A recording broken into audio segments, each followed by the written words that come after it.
that, but they're not gonna play the 10 minutes prior to him making that statement. Like, I watched that Drink Chips interview, and he said a lot of great things. Said a lot of bozo things too, but he said a lot of great things. Talking about basically how the system is basically manipulating us in the Jewish media or whatever. Right? They're saying that they don't control it, but they own all of them media outlets and media platforms. So what'd you say? But then check on your phone again. See if we get. Yep, I got you. Is it on there? I got Facebook. Mm-hmm. You got it? Yeah. You got it. It's right there. Boy. Oh, I got it now. Okay. As long as you guys got it, just what you do is share, of course, on your what's the name or whatever. So there you go. People will come on and check it out. We got a new thing. We got a new thing. Check. I don't know. Oh, that's you. Oh, you gotta turn it down.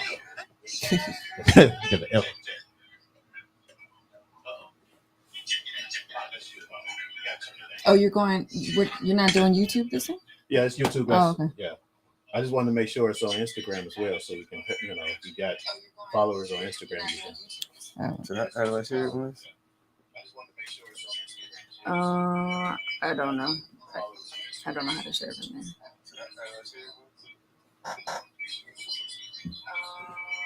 That's weird. I can't even see it on mine though. And if they do get off, I don't know. I got mixed feelings, just like the Brittany Griner. I'm all mixed up, y'all. Turn the sound out. Turn the sound down, y'all. Oh yeah, that's me. Oh, my sound not even on. That's mine. Cool. Check.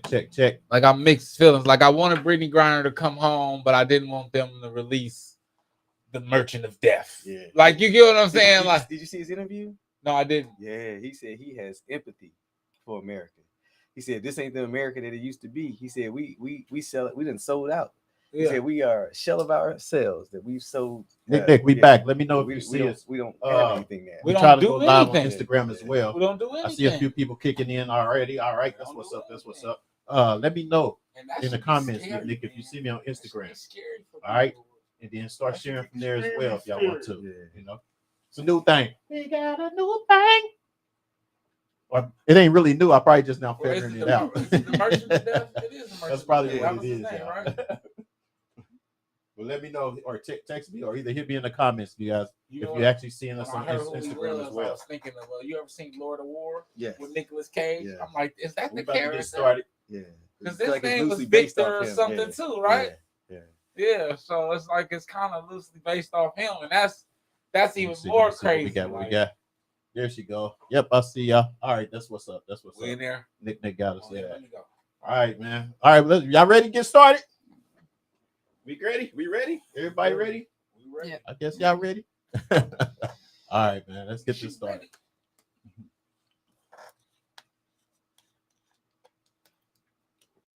All our illusions will get the parade, and all the reasons start to fade.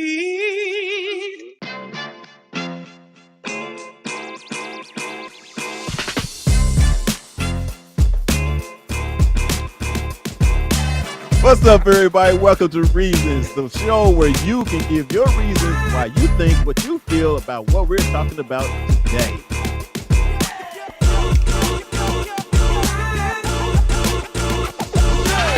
We should know this, man. We know.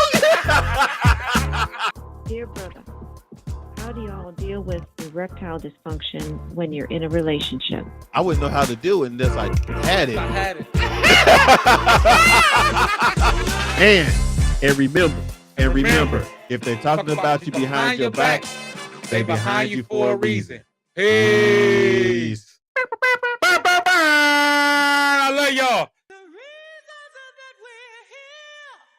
Taking Asian students being accepted. All right. School, but it's I don't know if y'all heard that intro.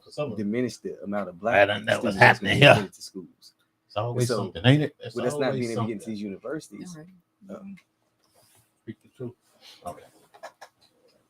Oh, that's What's up? It's your boy Fuel.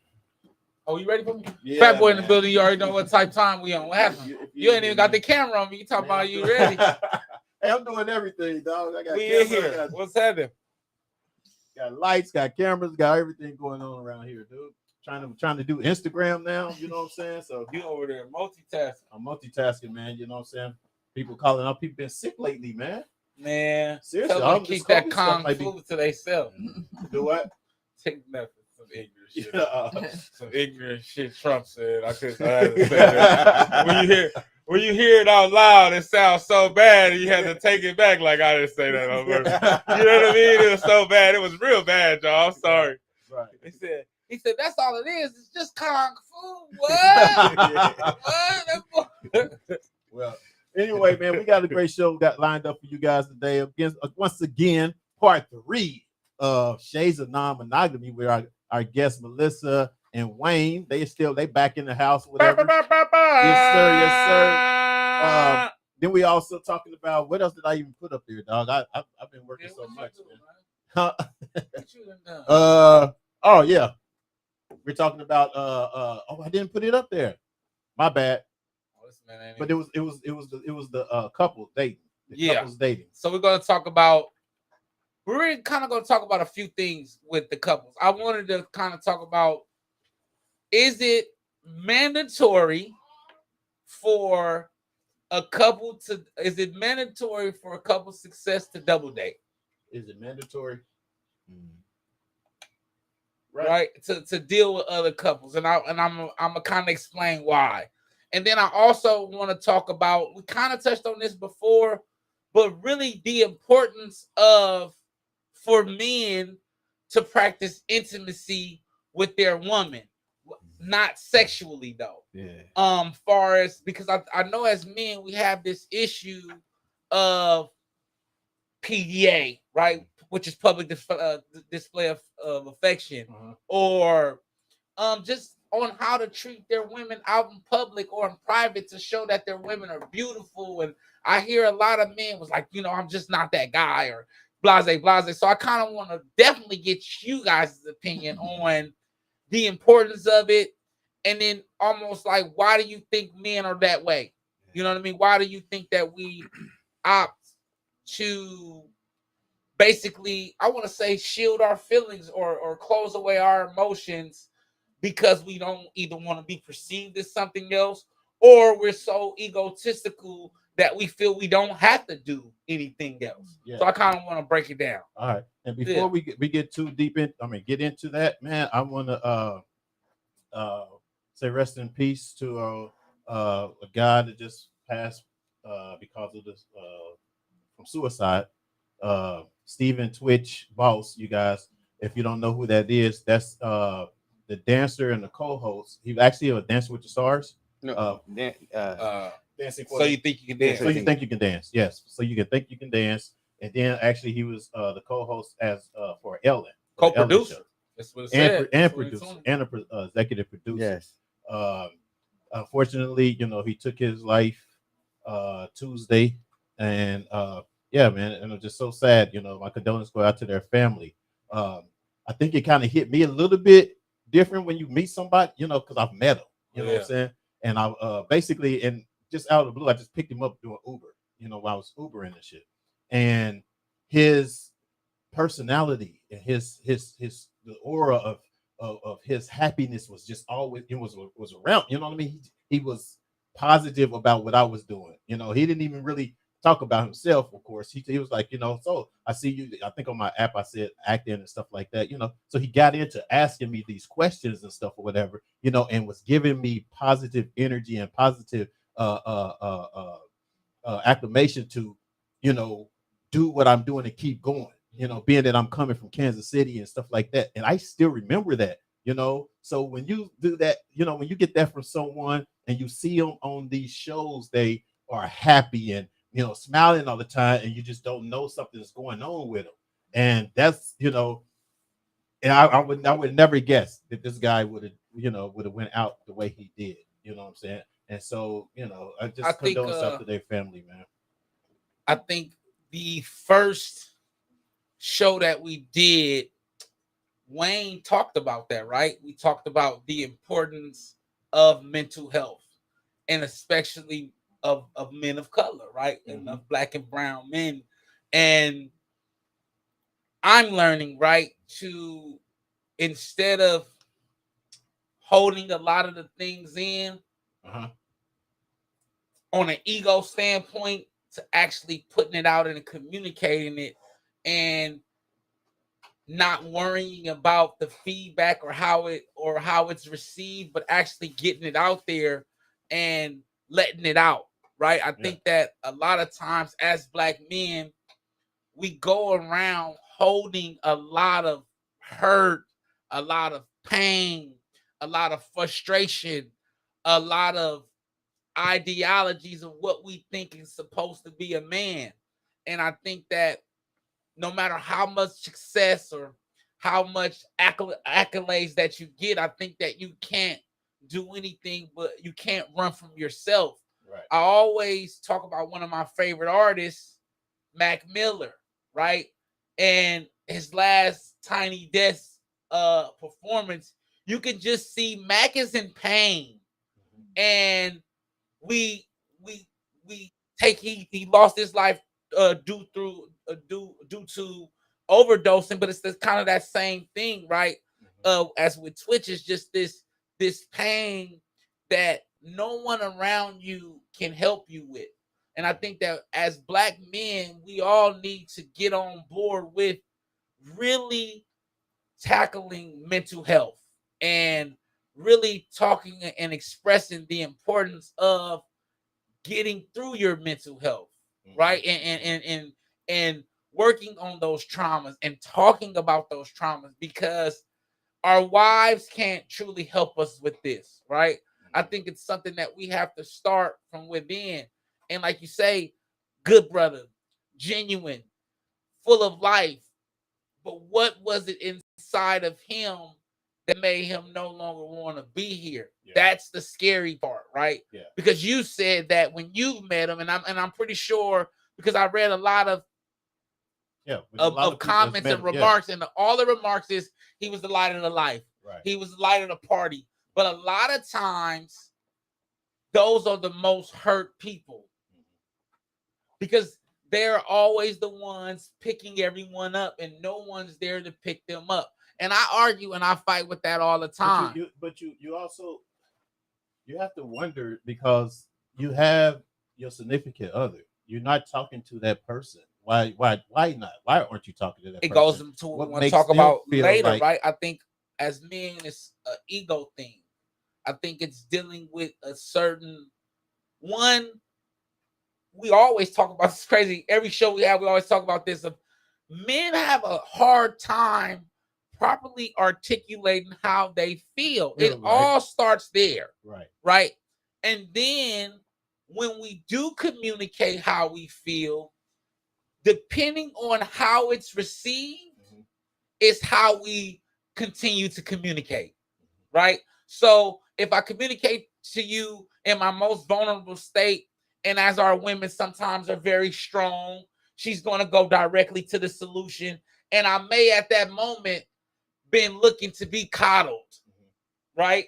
And you didn't coddle me at that moment, nor should you have at that moment. You did exactly what you were supposed to do. But me, in my ego and not being able to properly articulate or properly handle my emotions, I took it negatively. And now I'm holding that shit in, right? Yeah. Now I'm no longer expressing those feelings in those moments of vulnerability.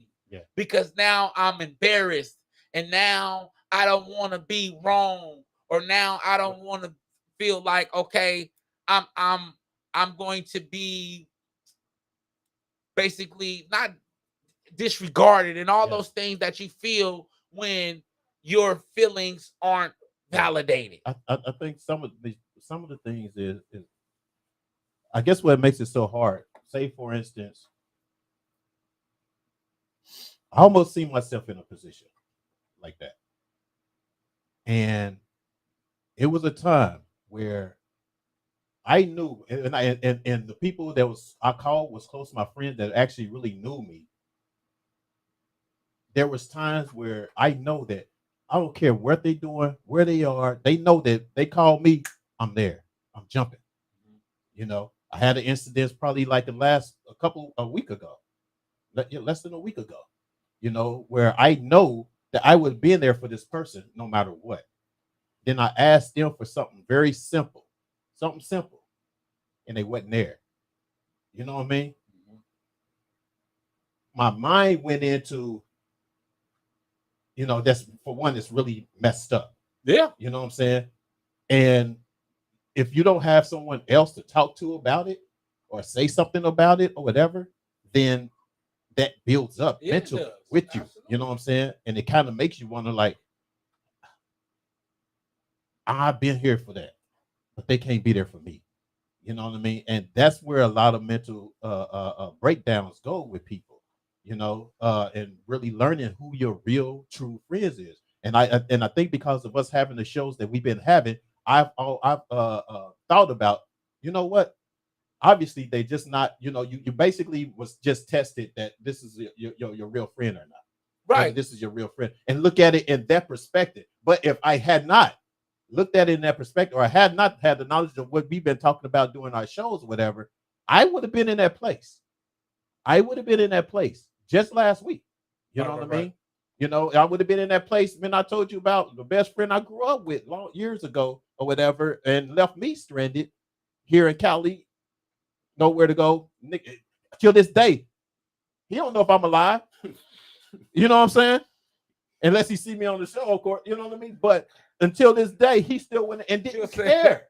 He'll say he don't know if I'm alive. It didn't care to the point where I went on the highway, on a busy ass highway, trying to bring you gas, whatever, because you ran out of gas. I helped you move your shit every year because you gotta go on something. You know what I mean? And it's kind of, I asked you to do one thing, and you didn't check on me to see if I'm okay. You know, and that's the thing. Sometimes people think that because of your personality, who you are, and whatever, just, you know, I guess because of who I am, he figure I'm gonna be all right. I'm gonna be all right. And it's not always the case. So I'm saying this to you guys that have close friends and stuff like that. That you think that's going to be all right, regardless on something that they're going through. Check on them.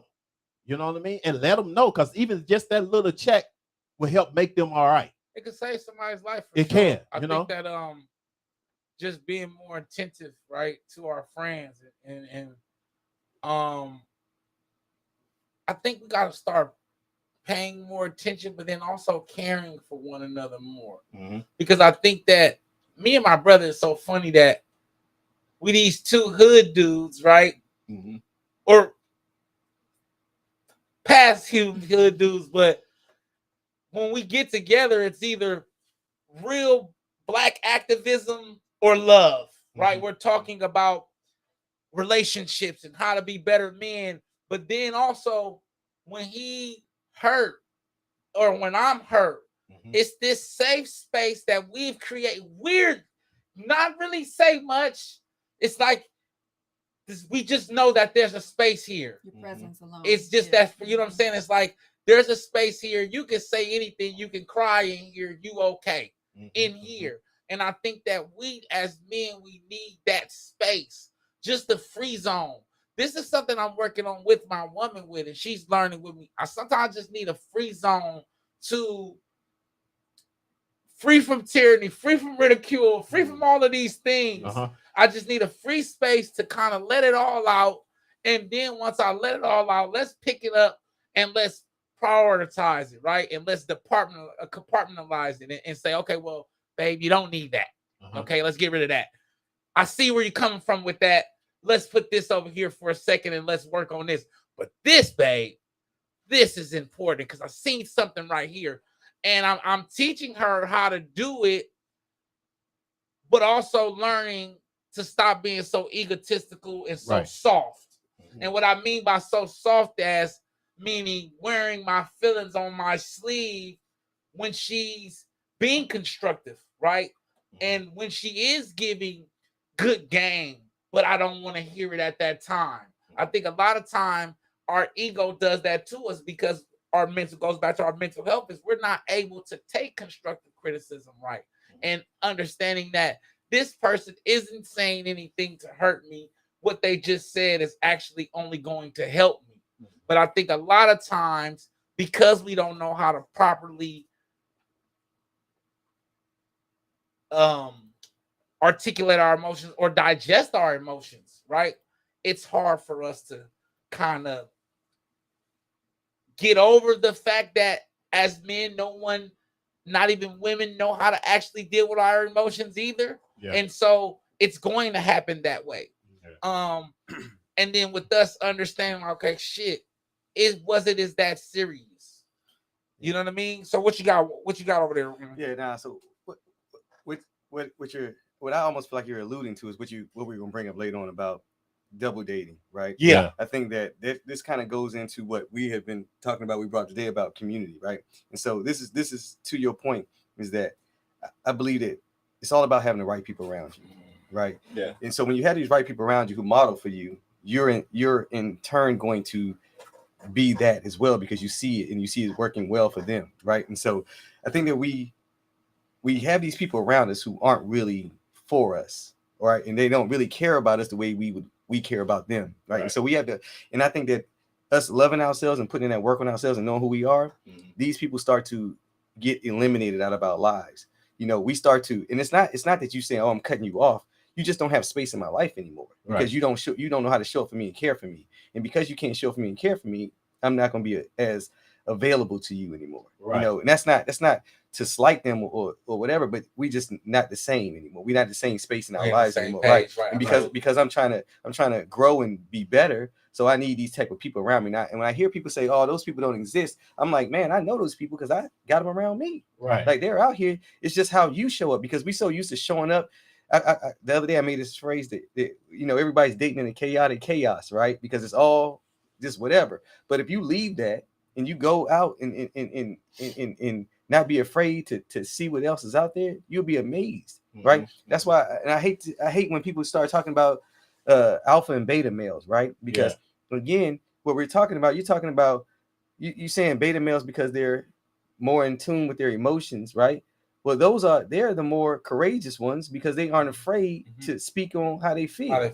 Right? You bottling all your emotions up and don't know how to deal with it, and now you get, and that's how you get yourself in situations. Absolutely. Right? And so the people who can express their emotions and process them are going to have probably going to be more successful in a sense of being able to enjoy life better, because they're going to hopefully find the people that they get around them that are going to compliment them, you know, in life, you know, and just help them grow as people. So there's so much there. I just want to say to you too, Fat Boy and Fuel, for that I really appreciate this experience being here on this podcast with you in your space. When we first talked about doing this, I went on and watched your guys' stuff, and I was like, I like this. Yeah. I like this. It felt like such a good balance. And I think I wrote it in the email to you guys of like, I love how there's all the parts, like there's deep conversation here, there's laughter, you know, and it just felt really good. It felt really genuine. And I just want to thank you for having this space, because it doesn't feel like a space where I feel like, oh, I have to be on, you know what I mean? Right. And I have to come and I got to be my best self and all this stuff. And it's like, no, we just show up.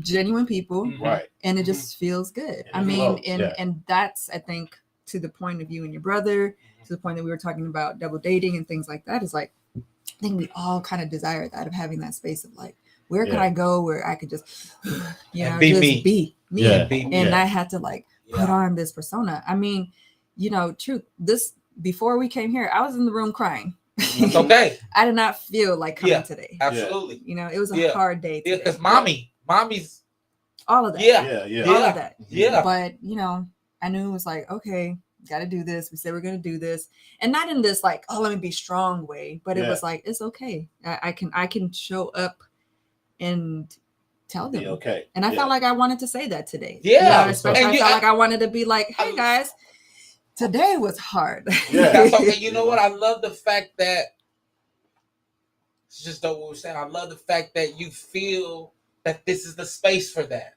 Yeah. Because like you said, that means that we've done our job without doing our job, right?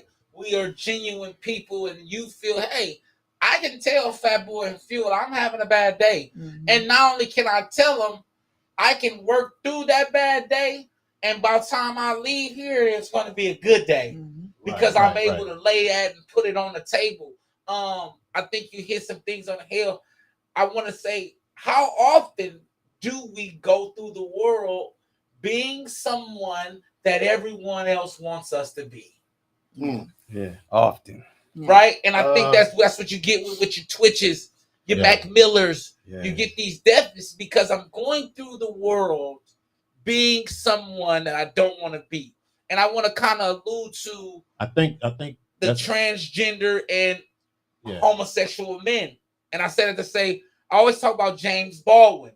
And here it is, you have this prolific author who has a wife and a family, but he is a gay man. Yes. Think about that. Think about having to pretend to be a straight man. Just think of Jenner. When society, Jenner did it for even Bruce Jenner, right? In society where how I feel is taboo. And so I said it to say, that's why I'm kind of course, I don't want it the perpetuation. I don't want it forced, but I kind of have to step back because I always think of Mr. Baldwin. I think about how difficult that is to go through life as someone else. And this is probably the strongest black man that I've ever seen. Most masculine black man I've ever seen. And having to deal with that and having to die with that almost, right? And it's almost the same thing as that mental health and having to be this image of this man. And he was just as strong in the civil rights movement as Malcolm X. With his voice and his strength. One of the things and one of the problems are back in the day, we couldn't be ourselves. You know what I'm saying? And we couldn't, because we're going to, by our families or whoever they're going to talk about us or whatever the case would be. Now that it is a little bit more open and people are kind of like finding themselves or talking about themselves, now you still have another problem because now even when they go out, they're getting taunted at or getting talked about or violent shit going on or whatever the case would be. So now it's causing people to still be kind of scared to say who they are, or what they doing, or what they, just how they title themselves. I mean, it's 50 million titles now or whatever. So I don't know. You know what I mean? But people are, it's kind of like we're going backwards sometimes. At some point in time, we started to go backwards. What do you want to say? No, I just think that again, it goes back to, like how many times we've been in a room full of men and they start and men start women bashing, like, oh, women is this, or women blah blah blah, and I'm known for it, right, right, and I've known that I've at points in my life I've sat in silence and not said anything, right, and so again, I'm now helping to perpetuate this ideology because I'm not saying anything, right? Same way we say that white people don't say nothing when they see a crime happen to a black person, right? It's the same exact thing, and so now understanding that again. If I speak up in that moment, right, and let everybody know that, hey, this is not okay. And maybe it's somebody else in the room like, man, I'm just going along because I feel like I need to fit in, because we do that, right? We all, like you just said, we all want to fit in. We present ourselves as something that we're not in just to be accepted. So then moving into society now, if we continue, we put up this facade, and now in society we start to put that same front up, right? And so now people get ridiculed because no one stand up for them, because again we got to stay in character, right? And it sucks that we can't again model for everybody else. If we step up, somebody step up, it's likely that somebody else will step up, right? But we don't do that. We stay safe. So and which it's detrimental. Yes, 100%. Right, to our health, to our success, to our mental health. I think that it's crazy you said. I think it's acceptance silence is acceptance, and we say that for the bad stuff, right? But as men in these groups, when we are doing this bashing of women, when we are perpetuating these negative stereotypes, there does need to be that one person. Yeah, but not so much. Like, I have been making it a conscious decision to go back to all my buddies and tell them, hey, bro, I was wrong. I was wrong on the things that I was telling you about women because I've met this woman. Yeah. And she, even though she does the women things, she makes me feel like this. And there are women that we were talking about. Those women do exist, but we're not going to get them if we continue to act the way that we were acting. So for that, I apologize. But what I have learned is when the damage is done, the damage is done. And you've made a great point about almost checking that shit at the door, right? And say, hey, that ain't acceptable in this crowd. Now I'll sit down to be myself. Well, what is acceptable? You're acceptable. I have this thing where I'm known as Regular George, and it was a situation where, you know, my brothers and all of them are kind of in gangs and whatever, and we go hang out, and everybody introduces, you know, I'm little such and such. I'm little such and such. And I say, hey, I'm George and I'm regular. Right? And I swear to you, that was the greatest night I had in my life, because they were like, oh, cuz it's Regular George. Get Regular George a beer. Make sure Regular George okay, because Regular George is good. And that was the day, just being funny. I was really being an asshole, but being funny, I found myself in my own identity, right? I found a true identity, say, oh shit, it's okay to be yourself. And not only is it okay to be yourself, it's accepted, right? It's okay for you to be yourself, but then people like it when you're yourself. They can deal with you because it's genuine and you're not trying to be someone else. And so I say that to say, all my brothers and sisters, especially my brothers, man, one, it's okay to be yourself. Two, it's okay to talk to someone. Three, mental health is very real and important. And four, pray, brothers. Pray. We gotta really, I feel like, be like the women community, and we have to be our backbone. Not all the time, but I think that it's calling for men to step up to the forefront and, like Wayne say, and start to basically kill these negative conversations amongst us, right? And amongst how we are, because that ego shit is killing us. I'm learning to be a better man because I watched my father's regret and the things he's done and the decisions he made eat him alive.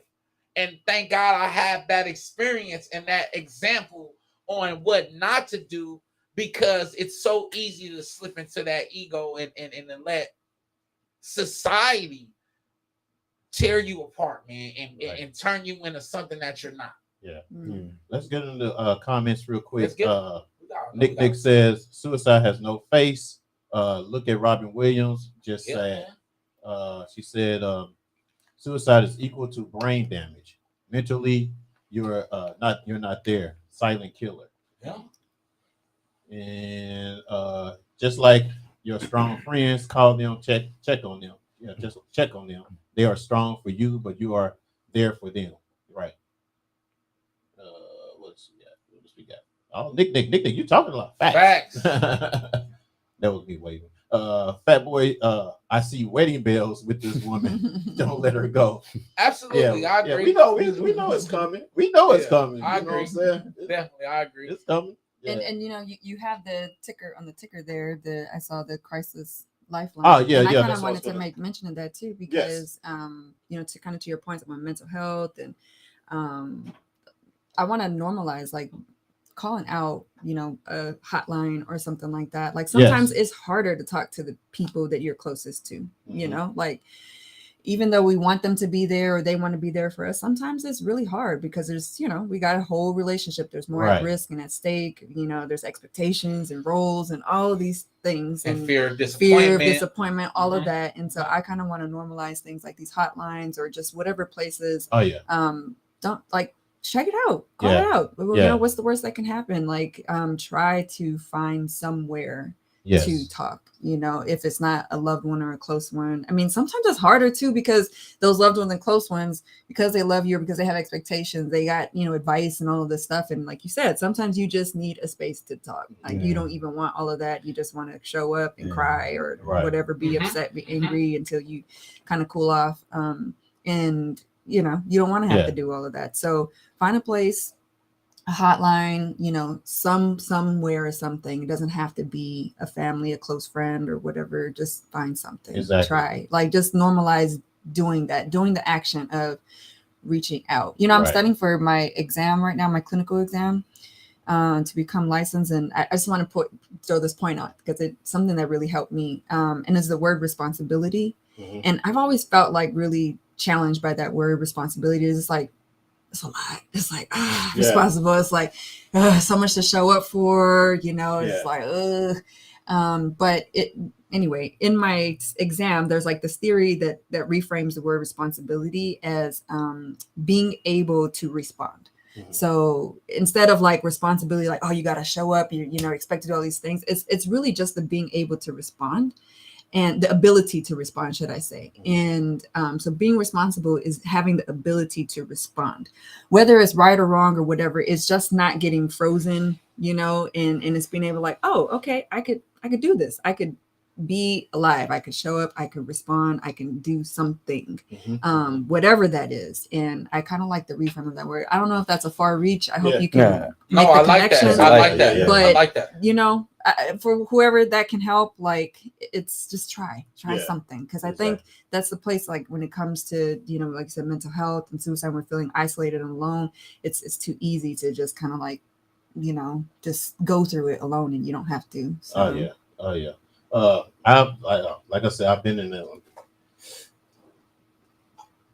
I think even with this thing with Twitch, and before I get into it too much, but before I even got into this thing about Twitch or whatever, you know what I mean? It was kind of like, it still kind of helped the fact that it happened, you know what I'm saying, to at least rank up again, you know what I'm saying, and keep awareness or whatever, like you're saying or whatever, to give it information. And as you can see, guys, I'm scrolling there at the bottom there. You can also call the network, previously known as the National Suicide Prevention Lifeline, at 800-273-8255, or text to 741-741, or visit speakingofsuicide.com /resource additional resources. So yeah, we got to keep going, but yeah. Focus on your mental health, man. Most definitely. I've been honestly trying to be a better man, y'all, and it's working for me. You know what I'm saying? And so I think that it's important that we all just start to just have the ability to respond. Right? I think that that's big, and to who we are, how we feel, and what we want. Our true intentions. You know what I'm saying? Let me jump on there. Nick said, sometimes when you tell your so-called friends something, they use it against you and tell your business to the next, which in turn causes a deeper depression. Absolutely. Yeah. Certain you have certain people that fish information out of you in order to turn it against you. Yeah. Or to be a negative towards you. A negative Nancy.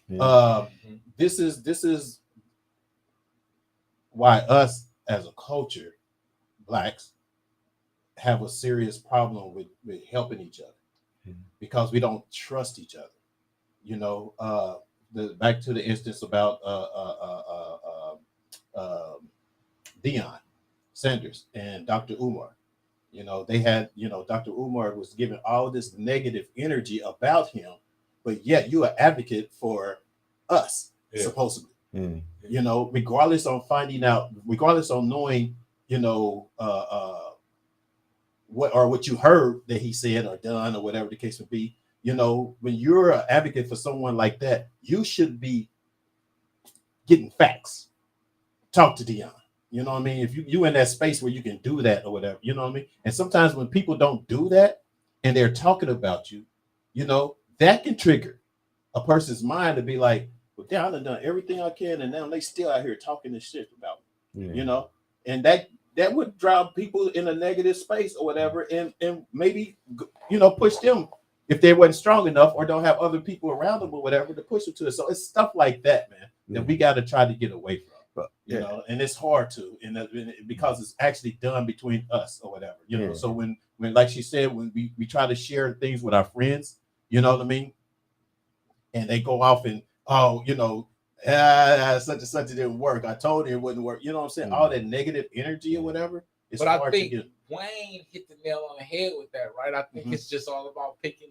Exactly. And I was about to say that. Yeah, it's about who you have around you. And it's about who you have around you. Yeah, but sometimes you think the person that you have around you is that person up until it gets to that. But to my point, right. When you for real start to do that work and learn yourself, you know who's for you and who's not. We can make excuses for who we want to, but we know who they are. You know, we want to believe that they won't do it to us. But also, when you start to do that work, here's kind of what I started to experience too. I'm like, well, you know what? If they think that about me, they think that about me. Like, that's okay. And I think there is all of this fear because it's not normalized to talk about where we're at, to openly talk about our feelings and talk about where we're at. So then we bottle it in. And then when we finally need to talk to somebody, we like, it's like all our cards on the table. We talk to somebody, but it's such a high risk because we're so afraid. Are they going to tell our business? Like they said, we're going to tell our business. Or it just sounds just like a gripe or just a complaint. Yeah, all that. And so then it's just, then now there's like so much at stake for you to open up. So if it was more normalized though, to just talk about, and something's like a practice that I try to do that can help this, something so simple as like when somebody says, how was your day? Before I used to be so good, you know, we all do like, I'm good. Or how are you? I'm good. I'm wonderful. Good. Yeah, that's mine. That's my favorite thing. And, I'm wonderful. And however, I mean, but trying that when you aren't feeling good, try it out. Be like, you know what? Not so good today. You know, I'm not really feeling well today, but I'm okay. Or you don't have to say a but or whatever, but that little practice I think can help us normalize kind of talking about without having to put all our business either, because you don't have to share all your business, but I think you don't have to bottle it in either. You don't have to bottle it in either. Right. And I think that little practice of doing that will help us feel better. Like we don't then doesn't feel like it's such a bottle in, and we can not have to put so much, I think, weight on what people are going to think about us and say about us, because we're like, oh, it's okay to, like I am struggling. You know, whatever. We're not going to, and it's not going to hurt us so much, even if somebody has an opinion about us or whatever the case, because you're not going to care. Because you accepted it. You accepted it. You're like, this is human. I like that. So I'm huge with DJ Greg. Like I do that a lot. DJ Greg says, you all have valid facts. Thanks, Greg. Appreciate Watch out there, Greg. In, right? Also, you guys, if you guys are on Instagram, and we're on Instagram Live, we still on there. I hope we still on there. Continue. You can actually comment from there as well. You know what I'm saying? So you guys can leave your comments from there as well. Like, share, subscribe, send it to all your friends. And share it. Yes, most definitely share it. If you're on YouTube and everything, you guys continue sharing or whatever. These are real good conversations we be having in this piece. Okay. Definitely. Let's get into. I guess we're gonna talk about the double dating. Let's get it. Wait, before we go into that, I want to know, Fat Boy, what is your process for coming up with these topics? Because I really enjoy them. Life, y'all. So a lot of times we be going through something. I like it. A lot of times, I wouldn't call it that one. Dealing with the woman that I deal with a lot of times, and then so what happened was recently. I can tell you exactly where this topic came from. Okay. We went out with her friend, a guy friend that she has, and he has a woman, and she was just saying like his lack of intimacy and whatever. So it kind of stemmed from that. But prior to that, I'm not big on double dating, and me and my girl kind of got into a strong debate about. She basically said that for a relationship to be successful, you need to be around other successful couples, right? Yeah. I got what she was saying, but I felt like I don't think that makes or breaks a relationship. Right. I get what she was saying, right? And then a lot of times we clash because I get what she's saying, but I'm trying to get my point across. You're trying to speak to the point where you don't agree I versus don't agree hearing her for what she's trying to say. Yeah. Absolutely. And so we kind of bumped heads. And so I wanted to bring it to the table. Yeah. I had to ask now because now, like I said, I'm constantly on growth. Am I tripping? Because I have an ego thing too. Right. And I have my own perceptions on my reality or what reality is. Right. And so I like to bring things to the table. So a lot of times I probably had a strong debate about it. Mm-hmm. I've grown from it. And I want to see what, especially when you guys are here, I want to see how you guys break it down and talk about it. And then I also want to see how the viewers want to break it down and talk about it, because I know that we all go through these things. And it goes to a point where I'm almost like the guinea pig. I'm okay with sharing these emotions. Yeah.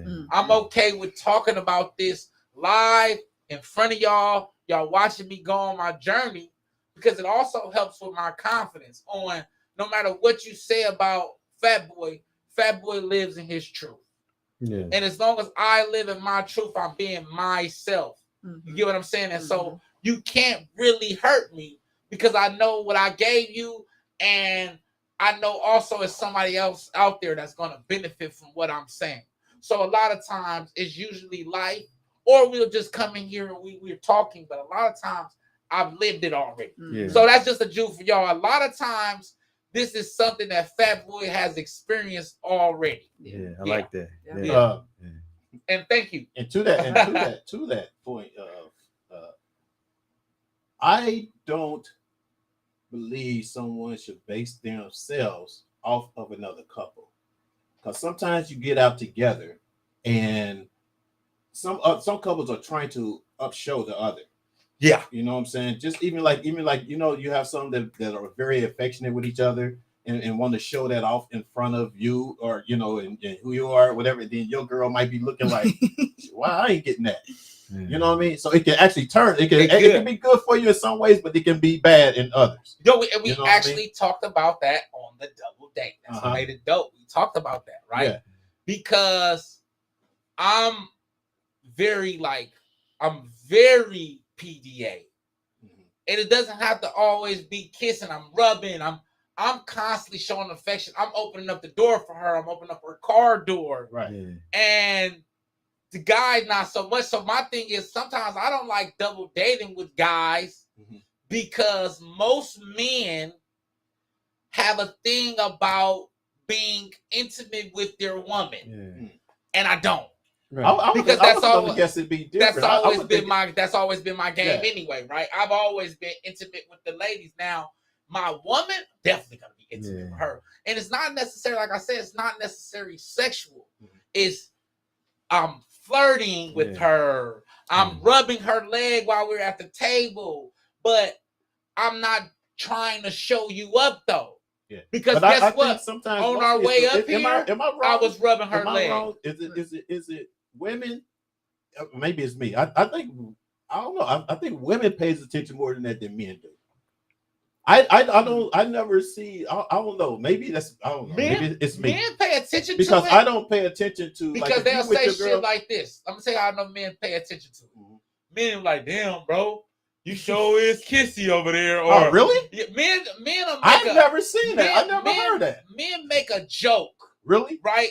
When they're uncomfortable with the way that you are with your woman. Really? And I know we all have been in this situation where it's this certain affection that you're showing your woman. He like almost uncomfortable, which makes her uncomfortable because she looking at him like you said, like, nigga, you need to step it up. Right. This man that pulled out her chair. That's why I said that she's the one that's kind of feeding her at the table. That's why you're not. But you know, as a man, we try to play like we're not affected, but our ego is like, really?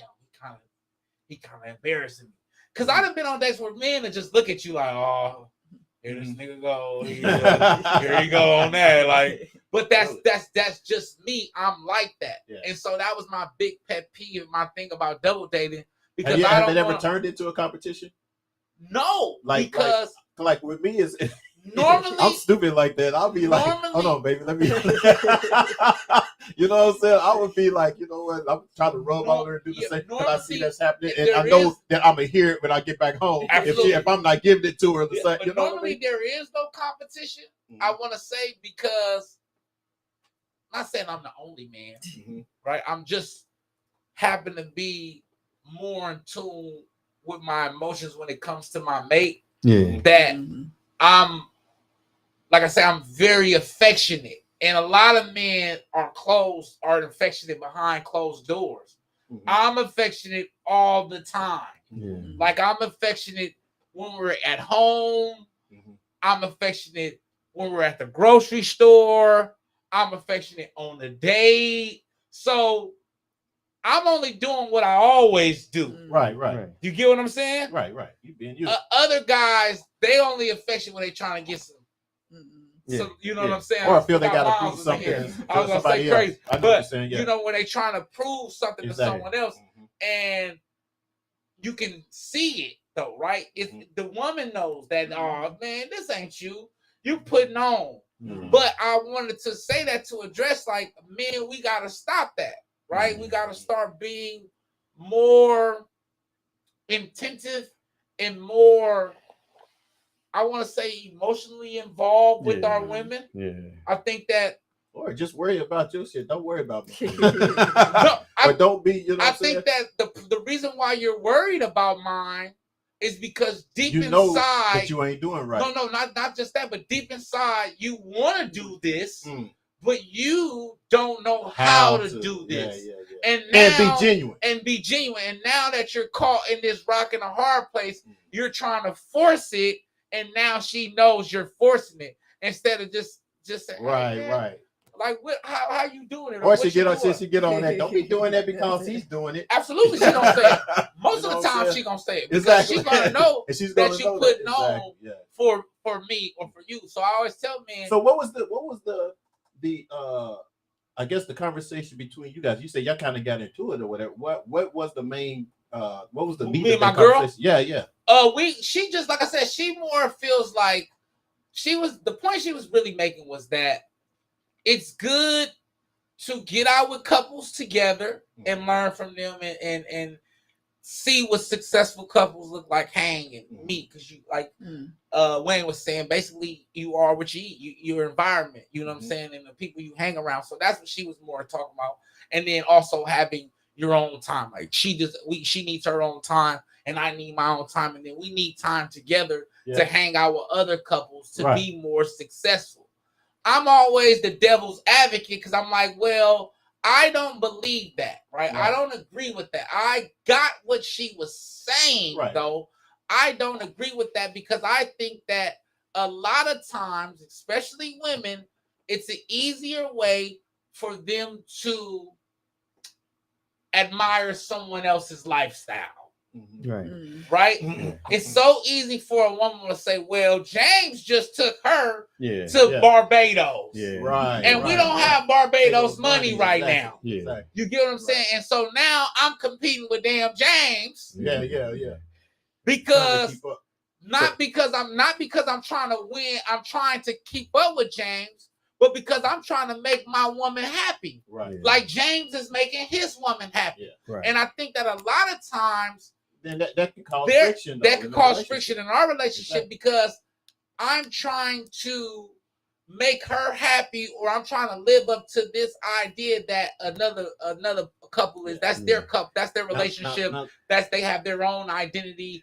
We don't know if James was working X amount of jobs to make sure this trip got paid. We don't know the details into their relationship. Keeping up with the Joneses. Keeping up with the Joneses. And so I think that's why that was my point. But she made a great point, like she always does, is hanging around a couple like Wayne and Melissa and understanding and learning new things and being in that environment can help you maintain a successful relationship. I answered my own damn question. Because basically it is. It's kind of like you can see these things with your friends and stuff like that when you double dating and stuff like that. and you can be wanting them things, but you don't want to put pressure within your relationship. You know what I'm saying? It's kind of like you adding pressure to me now because you want these things that you know that your friends have or whatever the case would be, and we know we're not there yet. Yeah, you know. So my thing is let us get there. At least I know that this is where we want to go. You know what I mean? And not stay stagnant where we at. You know, you want the nice cars, you want the nice house, you want the blah blah blah whatever. You know what I'm saying? But don't make it seem like, you know, oh God, such and such a does it, and such a has it. I want it too. I have to have it. And I have to have it. Yeah, I have to have it. Or feel like that you have to have it because I'm not. I think, especially and that's some of the mistakes. That are some mistakes. It's almost like I have to have, but that's I'm not who I am. That's a lot of that's a mistake in a lot of people's relationship, even if they're not double dating or if it's not another couple with her. It's just to feel like they see someone has something and they feel like they have to have it, and they find a guy that can give it to them, but yet that person is not giving it to you for the reasons you probably think they are. You know what I mean? They're probably doing it have you and others that you're doing it for. Yeah. You know what I mean? Yeah. That type of thing, whatever, those players or whatever. They got big money, blah, blah, blah. What? Yeah, I'm gonna do this for you, babe. I'm gonna treat you like this because you see such and such and such and such or whatever. But he's got another one. You know, he's got somebody else or whatever too, because he's doing the same thing for them too. You know what I mean? So you got to be careful on trying to mirror your relationship after others. Well, and that's what I could have said. Yeah.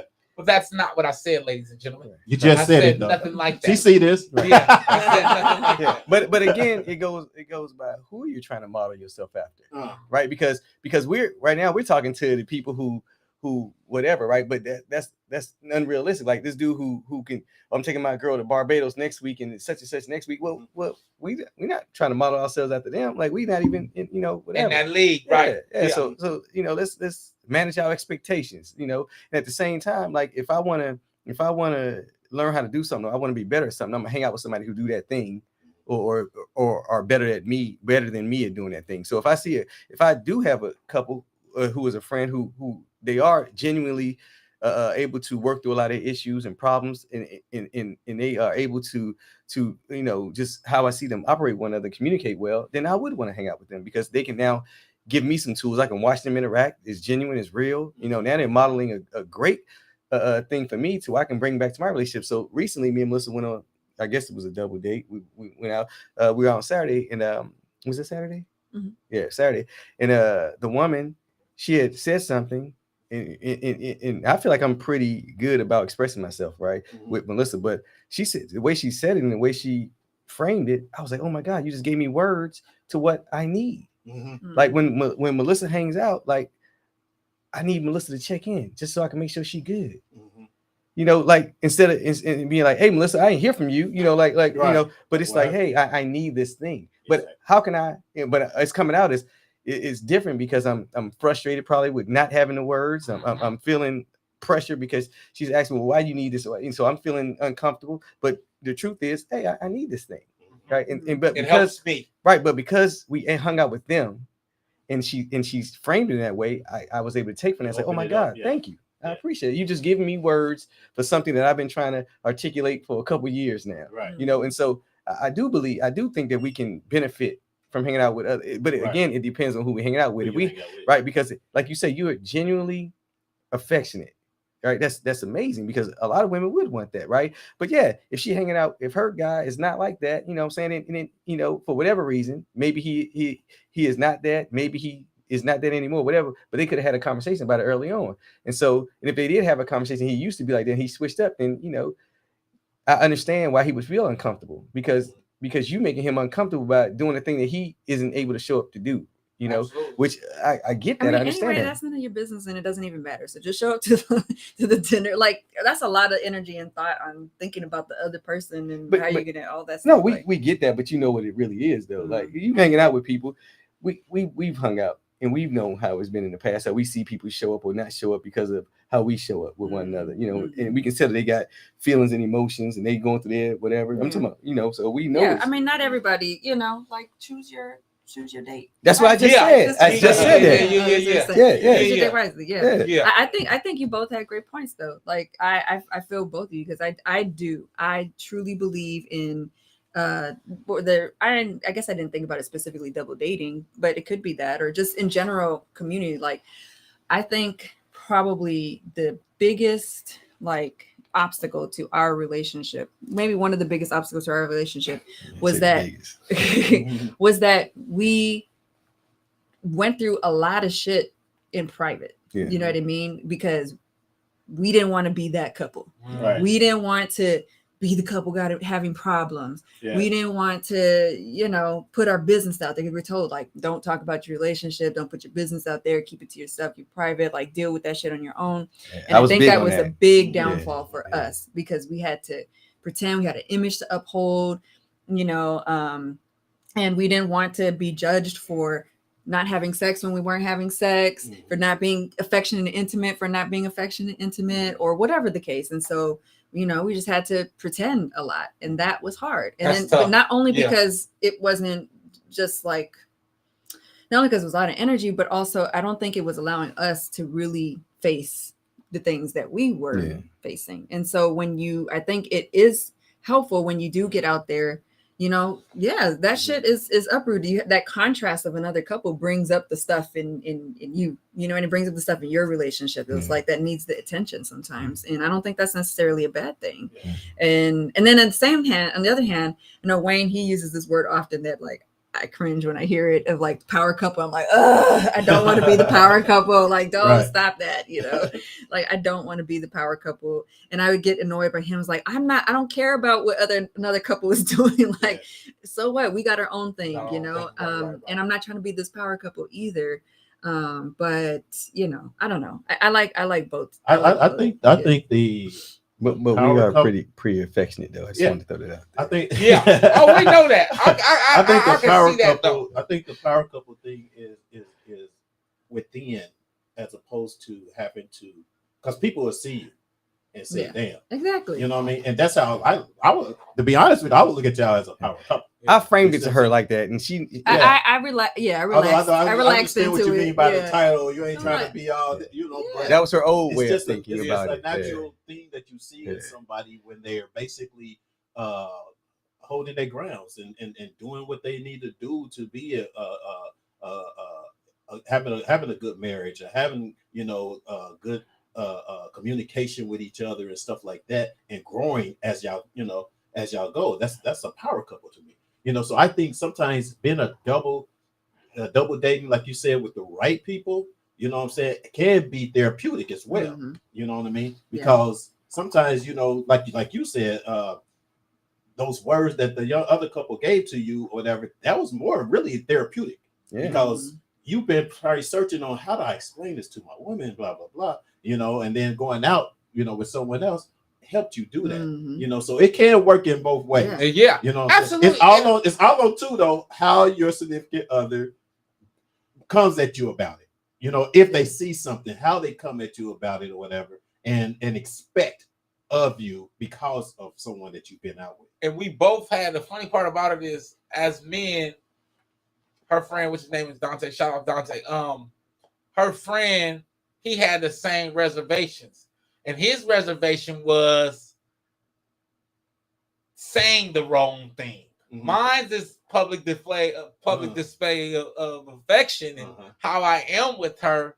But his was maybe saying things about how he feels about relationships may offend me or the table. And so that he doesn't really like the double date.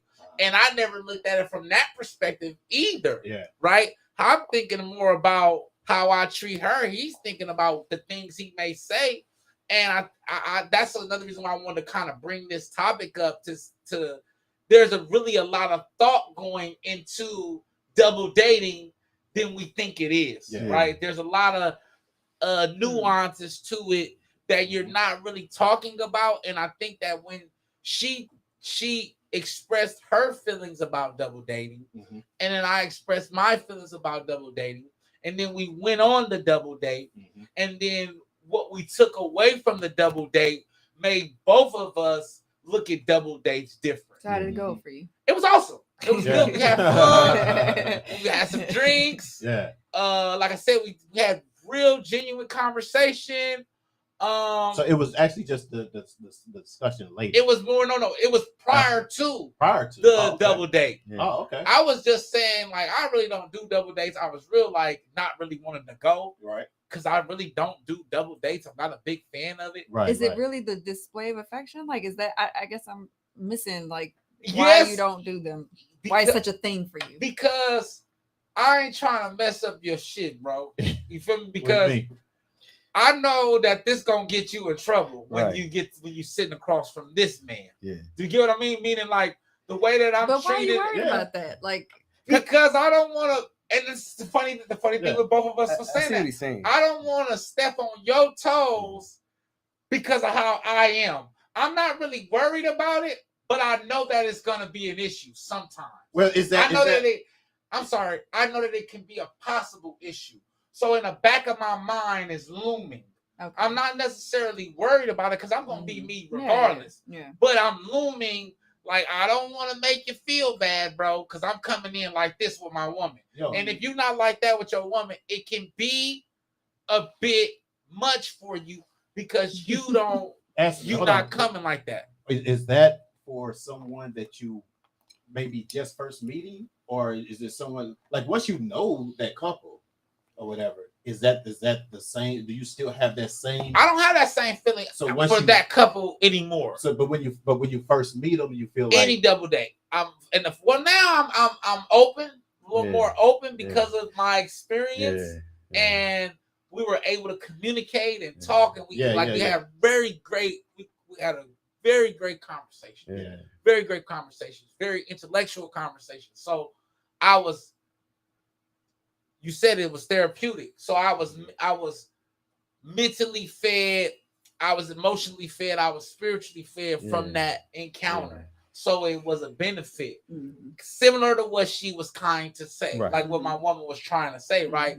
That this is what, if you do it right and if it's done right, this is the effect that going out with other couples can have on you. And so I learned more what she was trying to convey after the double date. Yeah. Okay. I like them. It feels really good. I think just again that presence there, being able to relate, just being in a relationship is a lot of hard work. It's and being able to see other people doing it, it feels good. And I know a lot of times like we might have been in a funk and then we go out with a friend, or we go on our dates or whatever the case, and then we come back feeling better because, like you said, we got fed. We were able to which sometimes we can't do with each other, or we get stuck in a rut or whatever. And sometimes we can kind of be fed through the people that we're hanging out with, or we're going, and be the same for them too. Like they can be in a rut too, but we all four come out and then we leave like feeling much better. You know what I mean? It's kind of like, I don't know, I guess kind of like church without the religion or whatever. It's like, oh wow, it came as community. We felt good. We were singing, we were dancing, we were talking good stuff, and we feel good. Now we go into the week. Absolutely. Absolutely. Mom said, I believe it's good to double date because married couples should not hang out with single people. It can cause problems for some couples. However, couples should not compare themselves to others. Your intention. I mean, if you're going out on a date trying to be competitive, I mean, exactly. That's what it's going to be. So. Absolutely. Nick said, double dating is okay on occasions, but me personally, I love to date my man only because it gives me a chance to learn him more. I like that. Okay. I like that. Oh, Vanessa's in the house. What's up? Hey, Vanessa. I want to see what all this talk is about, big boy. Come on, Fuel, double date. Let's just see what's really going on. Love y'all. Good show. Thank you, Vanessa. She trying to tell us to go on a double date, dog. Well, with Vanessa. I know Vanessa. Never mind. You see me flip the camera. Wait a minute. Hold on. That's my friend, man. She's cool. She is cool, man. Hey, you ain't met her. You got another double date coming up? Is that what it is? Double date. I look like a double date. Pull up there. She said pull up. Where we going? Oh no. Look, I'm hitting the wrong buttons over here now. Got you nervous. What's the next one? I don't know. That was it. That was the last one. That was it? Yeah, that was the last one. Okay, so real quick, just do a commercial real quick. My personal favorite. Yeah. my only. One and only. And we're gonna get into the conversation, you guys, with Melissa and Wayne about non-monogamy, some more stuff that's gonna be doing. See, I told you, man. Look at you. Some more things that we're going to be talking about for their show coming up pretty soon and stuff like that. So yeah. I'm so excited about it, man. I'm definitely excited. So here, let's get this commercial real quick, and then we'll get into that. All right. Fired Up Broadcasting, the place to be for your video recording and voice-over needs. Want to be a podcaster? You can rent this beautiful studio space for a low and reasonable price. We have dynamic lighting to set the tone, on-site engineer, fully equipped with top-of-the-line quality video recording, and more. So make your appointment now by emailing firedupbroadcasting@gmail.com. See you soon. Things that they didn't do. It was, my woman always got a good question. We back. I bet y'all didn't hear. I bet you they didn't hear that. Do you think, really quick, it was like the double dating thing for you? Is it that male ego thing too? Sometimes it is. Yeah. I feel like that's a big part of why men don't double date. It's like, who's this dude? I don't know. It's like, I definitely think it's male ego. I definitely think that both sides. Me thinking my intimacy is too much for him. Him thinking that what he says is going to offend us, right? Just using those as an example. Yeah. And really, once we got to the table, it was like, oh, we really got along because we kind of had similar views. And then the views that we had that were polar opposite, we still were open, right, to understand. And that was the great thing about being around like-minded people and another couple, because you're able to learn how to take other opinions, right, and other ideologies that are different from your own, and able to digest them and then properly regurgitate them, right, and properly understand. Okay, man. I don't want to keep you on. We're gonna get talking about that one something all day. What's next? All right, so as you guys know that we have our guests here, Melissa and Wayne from Non-Monogamy, which is a show coming up pretty soon. Once again, welcome on back, you guys.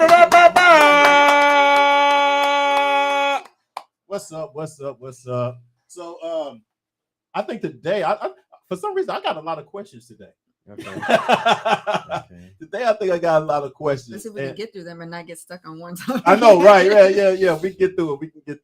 But also because I also wanted to, although we're not able to get into it today or whatever because of the camera, we had a cameraman that was going to come in today and help us kind of like work on a certain exercise maybe, right?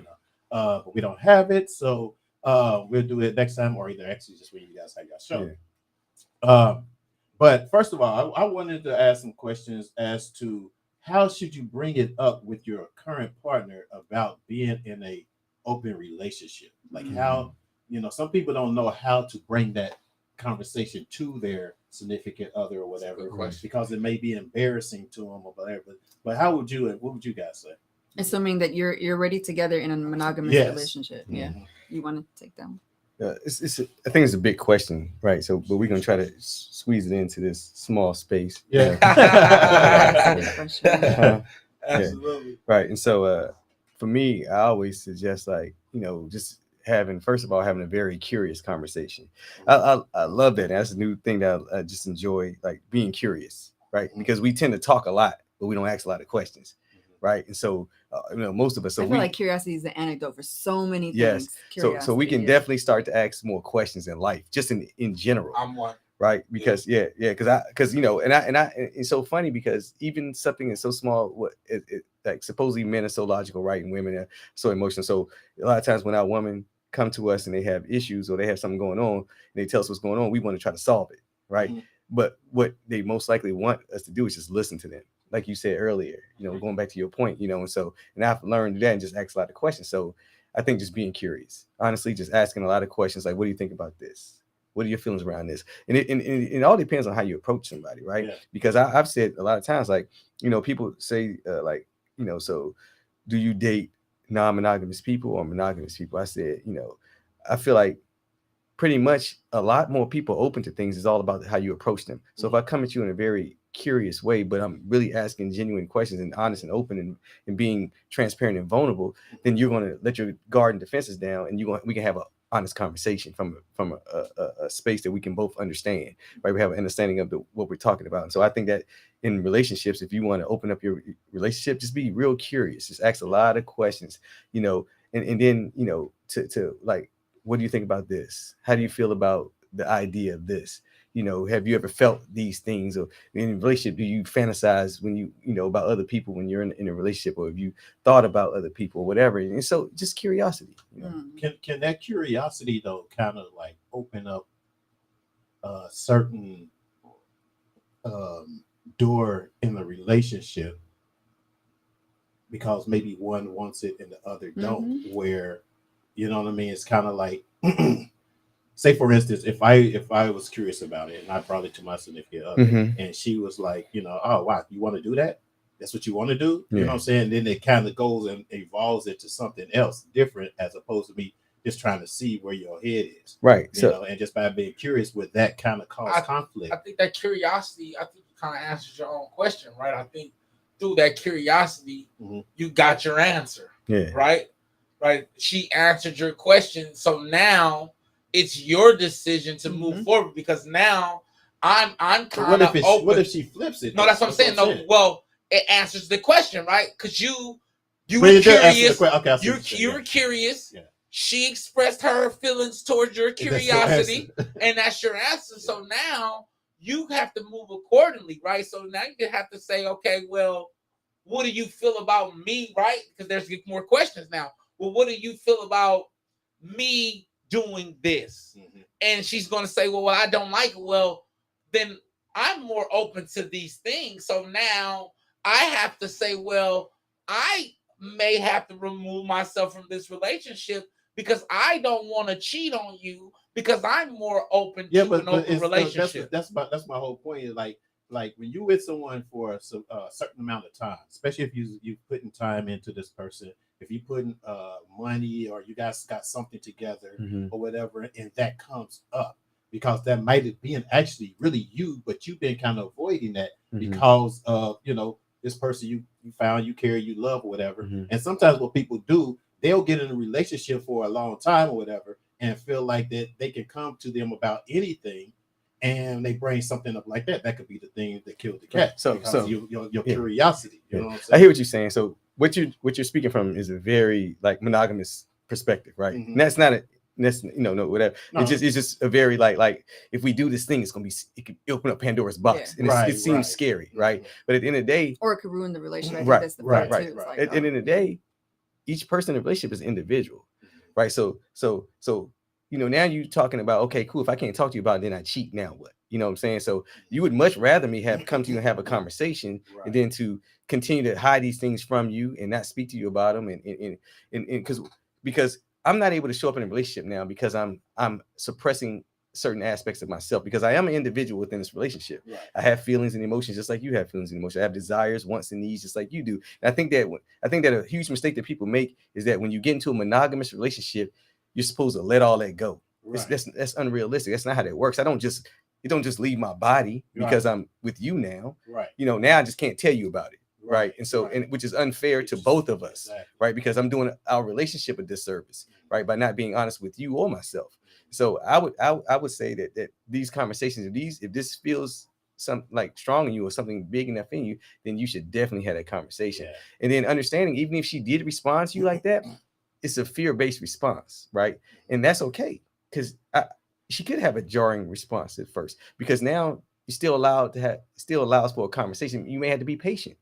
You're not trying to, it's maybe a long game, right? Because you already been together. Like you said, you got all these things together. Right. So what do you need to be comfortable, right? So what can we do? Maybe let's watch some movies together, or some documentaries. Let's read some books together. Let's listen to some podcasts. Let's go to some seminars. Let's get around some people who are successful and do this thing. So it's so many options, right? And it's not just it doesn't have to be just me and you having a conversation. Then you tell me no, and I'd be like, okay, cool. Right. And now I'm plotting in my head how I'm go about to do it. Right, because you told me no, so now I can't let you know nothing. But I'm gonna go do my thing, you know. Yeah. So and that's not okay, you know, because now we're not ethical in how we moving, right? And so there are so many options that you can do. You know, I think it's a great question because a lot of people honestly would love to know how do I bring this up in my relationship? And then to your point, you know, a lot what is unspoken is that long-term relationships, they do die down sexually, you know, for many different reasons, responsibility, children, workload,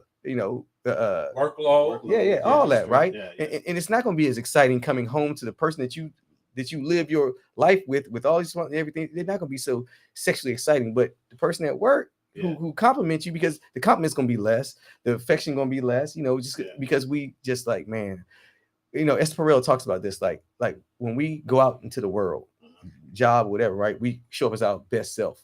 By the time we get home, we don't have no energy, right? So now our spouse gets the worst part of us because we're tired. You know, we maybe had a rough day, whatever. And so, it doesn't feel good, you know? And so, but then what we can do is we can still, if we had to go out, right? We maybe have to go out this evening, you know, and I'm not feeling good, but then somebody gives me a compliment while I'm out. It done gave me energy. I feel good because she didn't see me. I'm not getting that at home. So now I get to come home with a different energy, right? So we just got to remember, you know, just have a open mind and start to reframe things, and not in a negative way, but more in a positive way, because we're having conversations and more people are open to things. You know, I believe it's just how we approach it, right? Because I think that it is going to be scary, and that's totally fine. You know, when I'm sure she says all the time, like when I used to use the words poly anything, it was felt scary to her, you know, and we're not poly, you know, we don't, because again, like I explained to you before, like we take a little bit from everything. We've created our own just because of, again, it's just putting yourself in a box. And I feel like it's not a lot of room for growth, but at the same time, there are definitely words that are triggering, you know, and if we can understand that, then we can just kind of approach them differently with all the options that they have.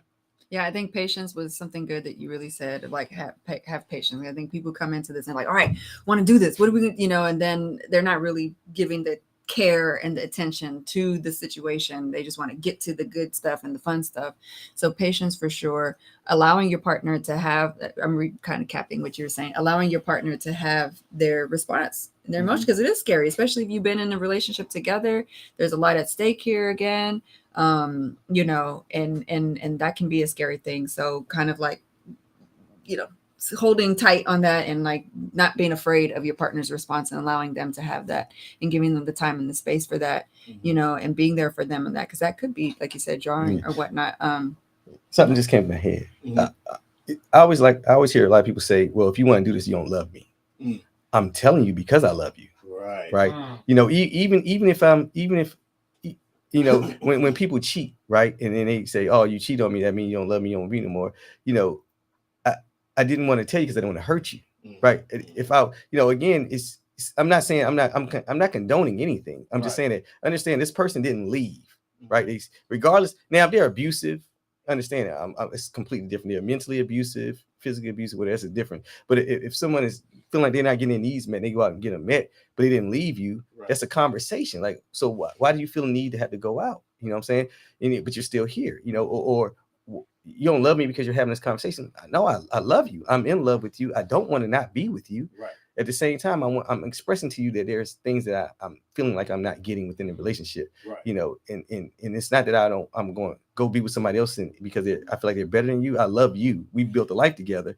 I just need some other parts of me that need to be fulfilled. And, you know, again, you know, it's a tough conversation because we all want to believe that we're our significant others, everything. But then in reality, at the end of the day, we cannot show up for somebody in every way that they need. True. You know, and that's a lot of pressure and a lot of expectations that's put on in relationships, because especially when you rely on your significant other for everything, man, they tired.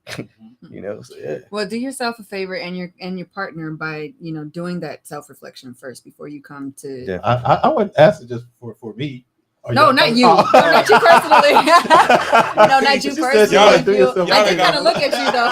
Yeah, that was not on purpose. You got fueled all nervous. For a friend. I was asking for a I was friend. asking. Right. Right, no, not you personally, but yeah, do yourselves a favor. Hey, who I'm seeing? No, that was not for No, me. no, no, for real.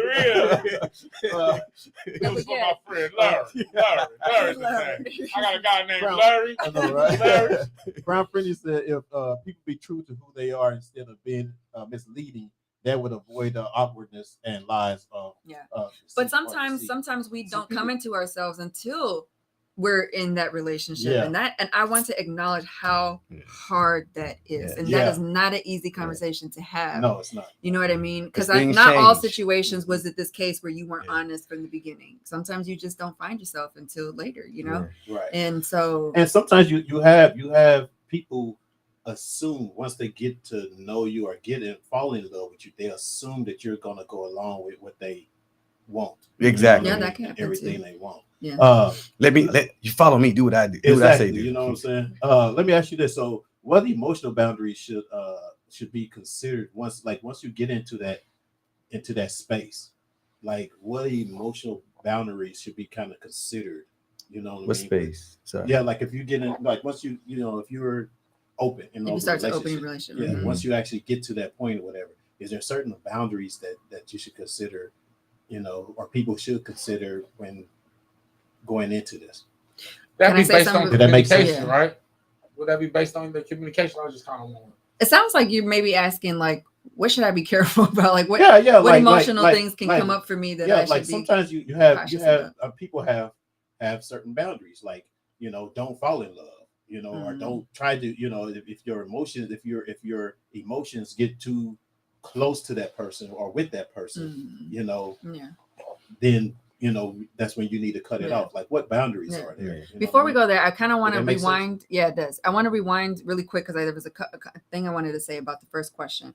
And when I was talking about, reflecting, do yourself a favor and reflect for yourself. I think it's so helpful that before you bring this to your partner, to check in with yourself and ask yourself all of those questions. I think I brought it up in the last one of like, what is it? Why are you interested in this? What are you hoping to get out of it?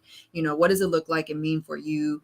And all of these things, so that you can come to your partner kind of a little more solid on, what you're bringing to them, why you're bringing it to them, what does it mean for you, and what you're asking for them. And you can bring that confidently, and with love and care. And also know that when you come and bring that to your partner, that they're a whole person too.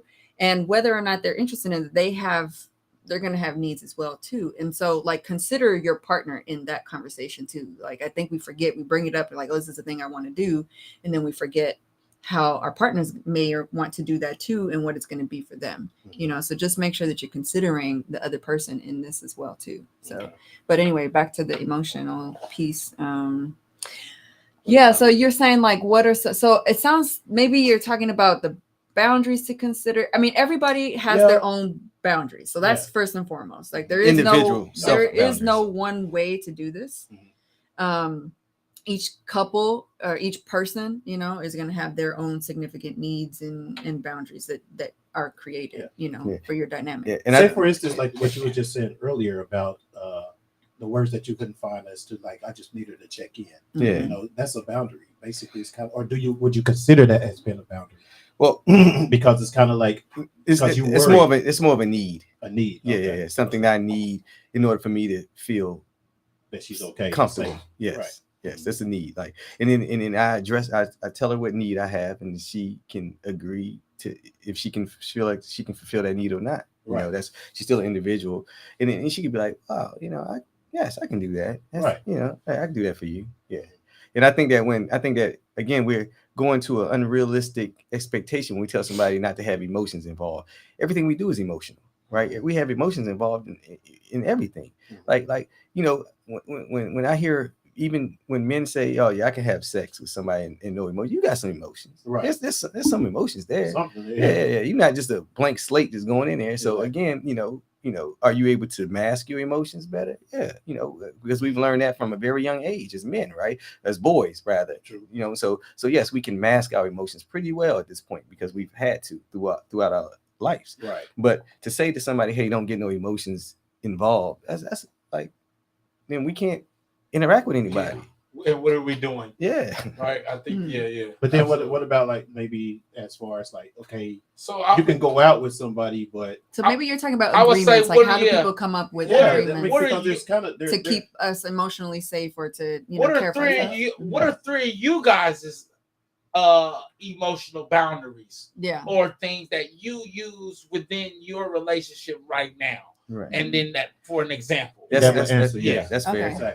Well, I would say this: when we first started out, we had so many rules, and but as we've grown and matured within the relationship and within ourselves, things have. Do you want to share some of the boundaries that we had? We might as well just. Well, listen. Like for instance, like we used to go to swing clubs, right? Mm-hmm. A rule that we had was like no kissing, right?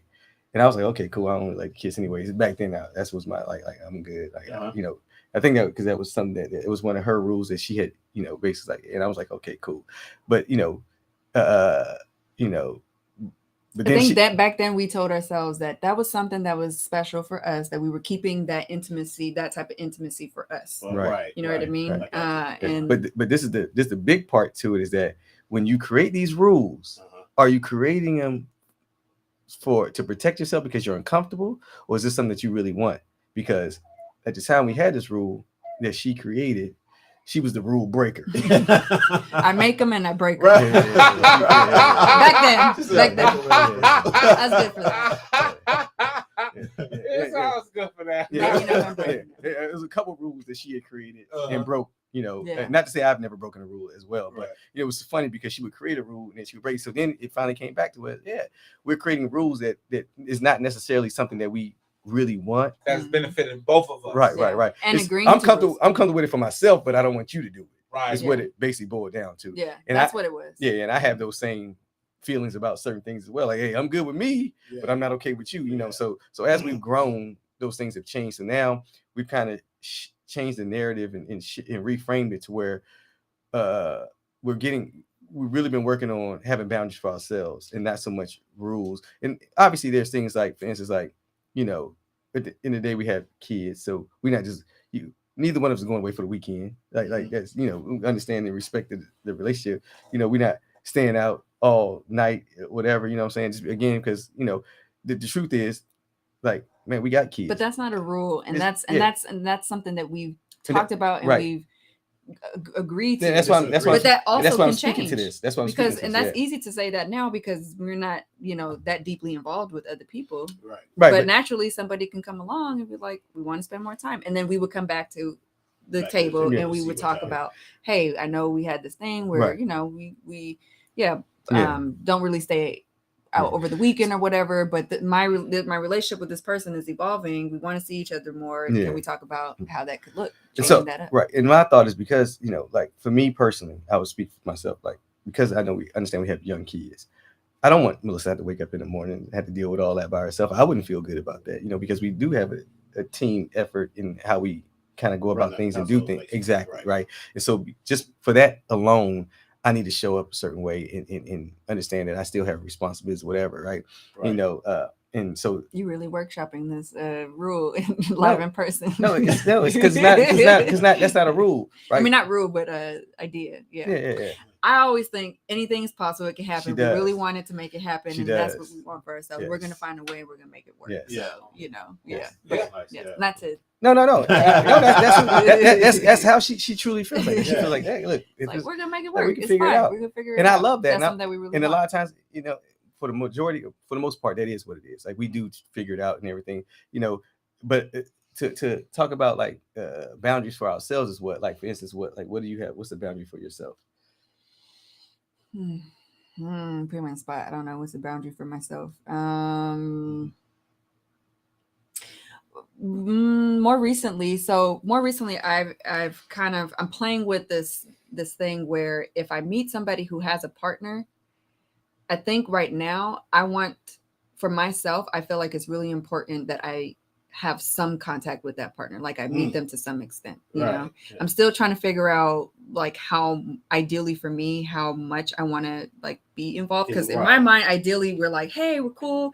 We're good. We can talk. We have contact with each other or whatever. And it might not go. They might not want that So, but I think before I was kind of like hands off. I was like, you know, I don't have to meet them, or I don't have to know about them. Like, I trust you, I got it. Like, and then I was like, yeah, no, I think I do actually want to have some kind of contact with that partner.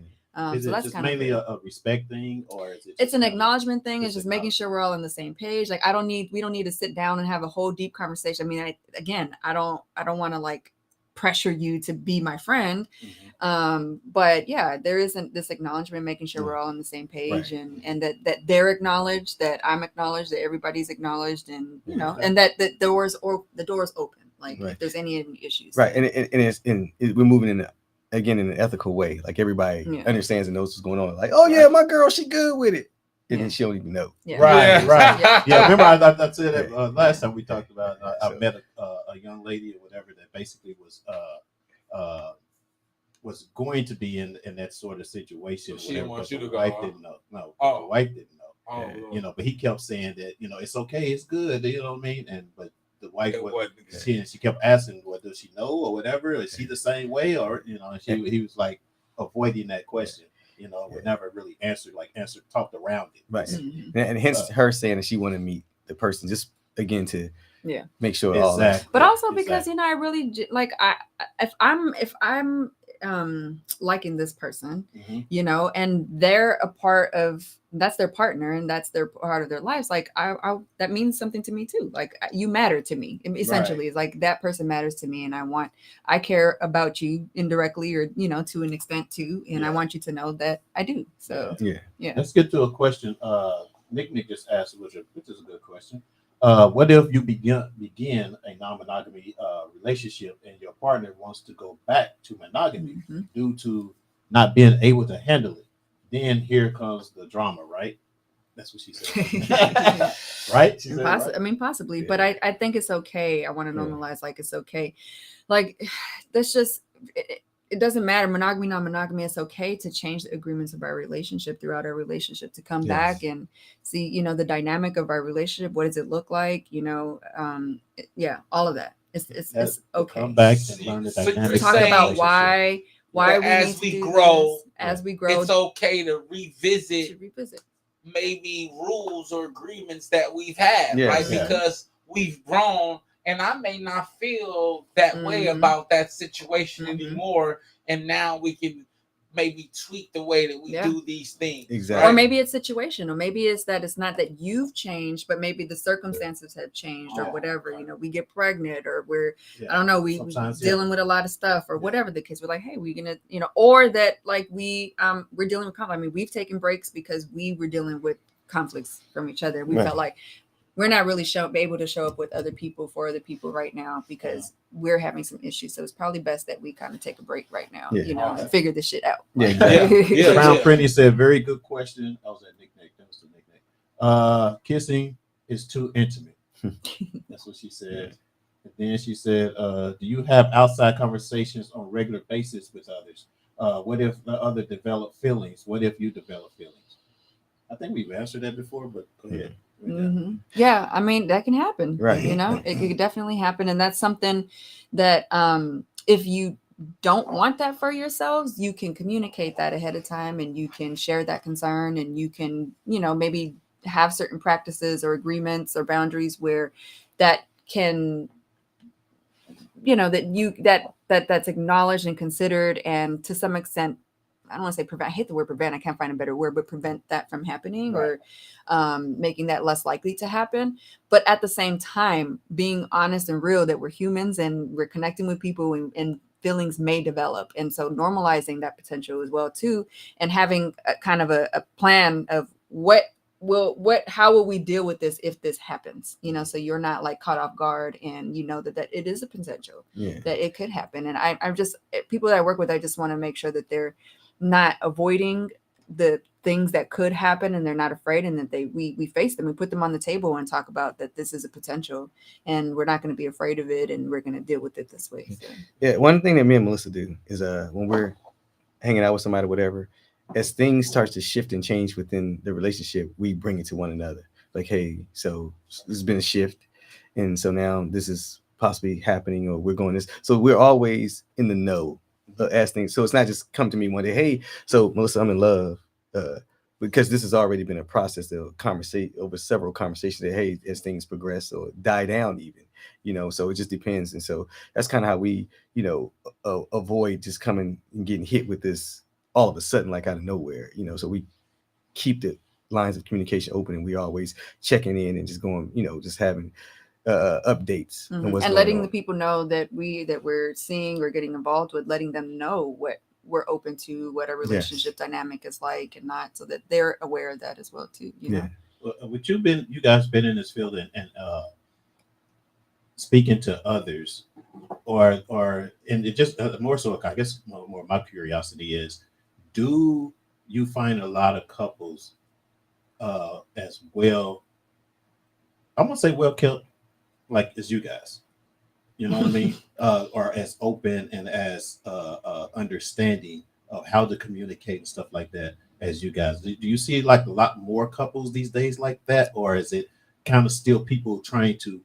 That's actually a great question. Do I feel like, are we like who like are open and that's why. So that's a great question, and I say that because that's what I was speaking to earlier. That when people ask that, I say that there's a lot of people out here who have great communication. They communicate in an amazing way, and you just and when you hear them talk, you be like, oh wow, you get it already. Like, but it don't mean they may not have issues or having problems or cycling, whatever they're going through, but they have an amazing communication. They just get stuck sometimes, need help navigating. But there are a lot, when I honestly, like a lot of times the people I'm talking to or working with, they have the communication skills. They just may not have the tools to work through certain issues or things, right? Because they're in it.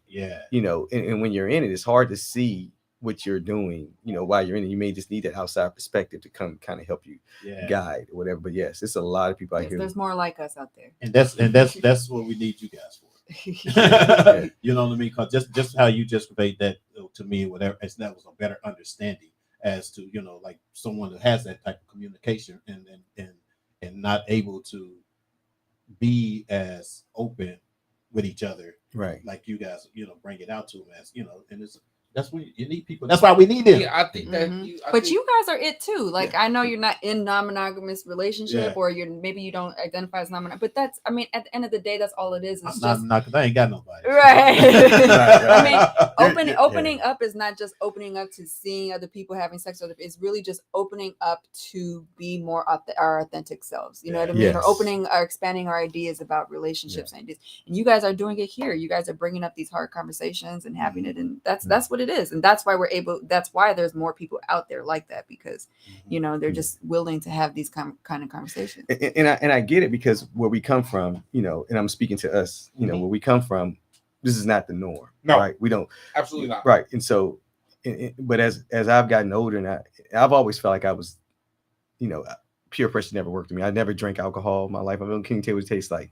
Never tried any drug, whatever. So, and I grew up in Washington D.C. and Gary, Indiana. So I know hood. Yeah. Like I know, hood is right. Right. And so, and I was in both of them when it was the murder capital of the world. So again, I know where we come from. Right. And so, and sometimes I get frustrated because I go into these spaces that are open and so they have these conversations. When I go in them, there's nobody who looks like me. And I get frustrated because I'm like, man, we need this for us. We need to see that we can have these conversations as well, because this would be so beneficial to us, because we know that if we can have these conversations, it can be so we can work through so many things. It can heal us in so many different ways. Right. But when we hanging out with our friends, when we go back home around our family, whatever, we know what that conversation is like.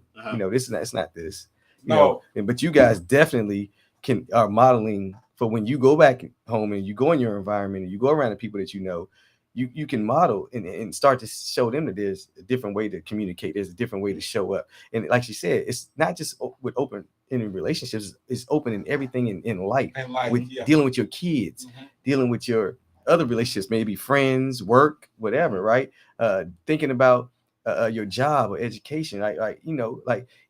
How I look, even something like a job, right? We go to a job every day because we have to do it to make money, and then we end up getting trapped in that, right? And what we need to always have is a plan to try to figure out what is that I enjoy doing in life, and if I can figure out a way to make money in that, then that is ideal. And I'll just use this right now for what what I need to use it for to get me to the point to where I'm now in a space where I'm making money doing things I enjoy. Like for me, I worked in the entertainment industry, right? And I was stuck and I was frustrated and I was clarify your entertainment industry because sorry, this conversation. Sorry. Yeah, this conversation. Good point. I worked in like television and film, right? And I got frustrated, and my energy. That's still not clarifying. No. I work for different networks. I work for different networks. Like I wrote for TV or for television. I wrote not porn. Yeah, I wrote. Not porn. I'm sure. I mean, with the conversation, right. Don't listen to Phil, y'all. That's what people would think. I'm sure they would think that. Yeah, I wrote for some comedians. Yeah, when I tell people he's a dancer, I have to. See, we're like, right. Yeah. So yes, I produced, associate producer on some shows or whatever, like television shows that was on television. Network. So, and I was down and just I probably was at the lowest point, in my, in that I can recall in my life. My energy was low.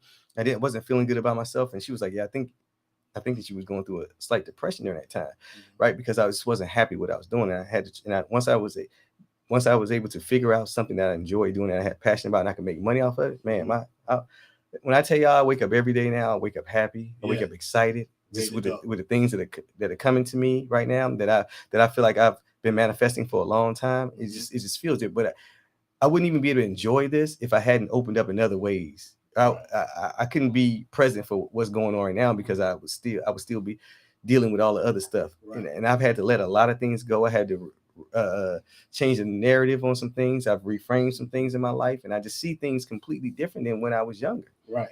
Right. And so I completely I really do understand as we get older, we become wiser now, right? Yeah, because it just makes so much sense to me. And so now that I understand and I know that, like the old things that used to entertain me and make me happy aren't the same for me today because I'm in a different space, so to bring everything together, like we change, we're in different spaces, so things in relationships change, and when we open up, it just opens us up in all aspects of life for many other things. So we got questions here. I don't know who this is. Facebook developed. Let me jump on it. Somebody said develop whooping ass, but I don't know what that means. Develop an ass whooping. That's what it said. Yeah, I don't know who that is. Is that ain't Dusty, is it? Are they swingers? Got on the convo late. Y'all ignorant. That's why I put the title up there. So that's how y'all jump in. We have experience in the swinging community. How do you feel this shapes your relationship? Makes it stronger or weaker? Does it expose things differently than when you were in monogamous relationships? Mm-hmm. Yeah, it definitely does. That's it definitely exposes things for sure. Yeah. There's a lot of things that we have to face about ourselves in opening up our relationship. Dealing with other people brings up so many feelings. Like Wayne was talking about, using your example. I think what you liked about learning from the date that we had was like, you were like, oh, I don't know if you felt this. I'm totally making this up, but it was like, oh, maybe I'm not jealous. Maybe it's just that I feel left out. And it might seem the same, but it's a little bit different. And it's enough to be like, oh, wait, this is not outside of me that feels like out of my control. This is actually just because like, oh, I'm feeling left out. You know what I mean? Like, is that you understand that? No, it's to make sure. For me, it's more so inclusion. Just that I want to feel included. Oh, whatever. Left out. Yeah, that's what I said. It's the same thing. Okay. I feel left out. I want to be included. I got caught up on the jealousy thing. I'm saying you're not jealous. Right. Yes, it brings us closer. Yeah. And so, so to their point about bringing things up. We're able to talk about things that aren't able to be spoken about in monogamous relationships. Yeah. So we talk about honesty. Like we can be more honest. We're probably, people would be, I say this every time, like people would be shocked at some of the conversations that her and I have with one another. That you just cannot have that in a monogamous relationship. So and everybody want to talk about how they know their partner so well, and we know each other, but you can never know about their fantasies. Because you would feel some kind of way they told you about their fantasies and who they fantasize about and who they were attracted to, because that would threaten you, possibly. So again, there's things that you don't know. You think that your significant other is at home when y'all having sex and they not thinking about somebody else sometimes? Right. You think they're not fantasizing about somebody else? You know, like I'm not saying that it's everybody in the world, but let's be honest. Like, we all have eyes, we've all have visions, and we all fantasize and have desires. So again, you know, but we can't have these conversations, you know. And I think that's, again, it's a detriment to the relationship, because it does not allow us to show up in our full authentic self. You know what I'm saying? Not to say that we can't have some monogamous people can't have deep conversations. I would never say that. I'm just saying there's certain aspects of that that we have to take out of the relationship that we can't talk about. Or tiptoe around, right? Exactly. Yeah. Mm-hmm. Yeah. Does it matter, like, if a secondary partner is monogamous or not, or polygamy, or what's the right word? Polygamous? Polygamous? Is that right? Yeah, polygamous. Yeah, that's what I'm trying to say. Does it? See, on somebody we're saying, it doesn't matter if they're monogamous. Yeah, like if does it matter whether they are? You know what I'm saying?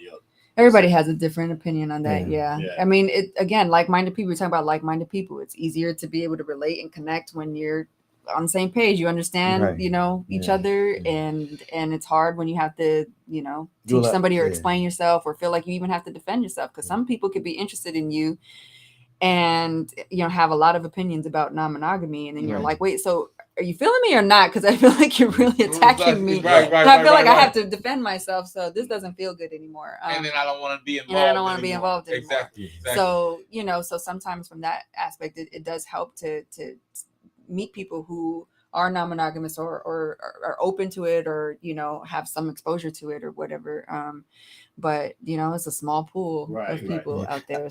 So recently it's came up for us because, you know, we a lot of times end up dealing with somebody who is monogamous. Well, recently we've been, And so, and I was like, man, now moving forward, would I want to deal with somebody who's monogamous? If I meet somebody who's monogamous and they be like, yeah, you know, that's not for me, whatever, then cool. Then that's not for you, and we're not, whatever. But if I meet somebody who's monogamous, they be like, you know, yeah, I don't know about that, but I'm open to seeing what it's about with you. Then I can work with that, right? Because I have opportunities to help kind of show you that there's the benefits to it, and what it's not, that it's not what you believe it to be, right? But if you already coming in with like, yeah, no, I can't do it, then there's nothing, like we can't do anything.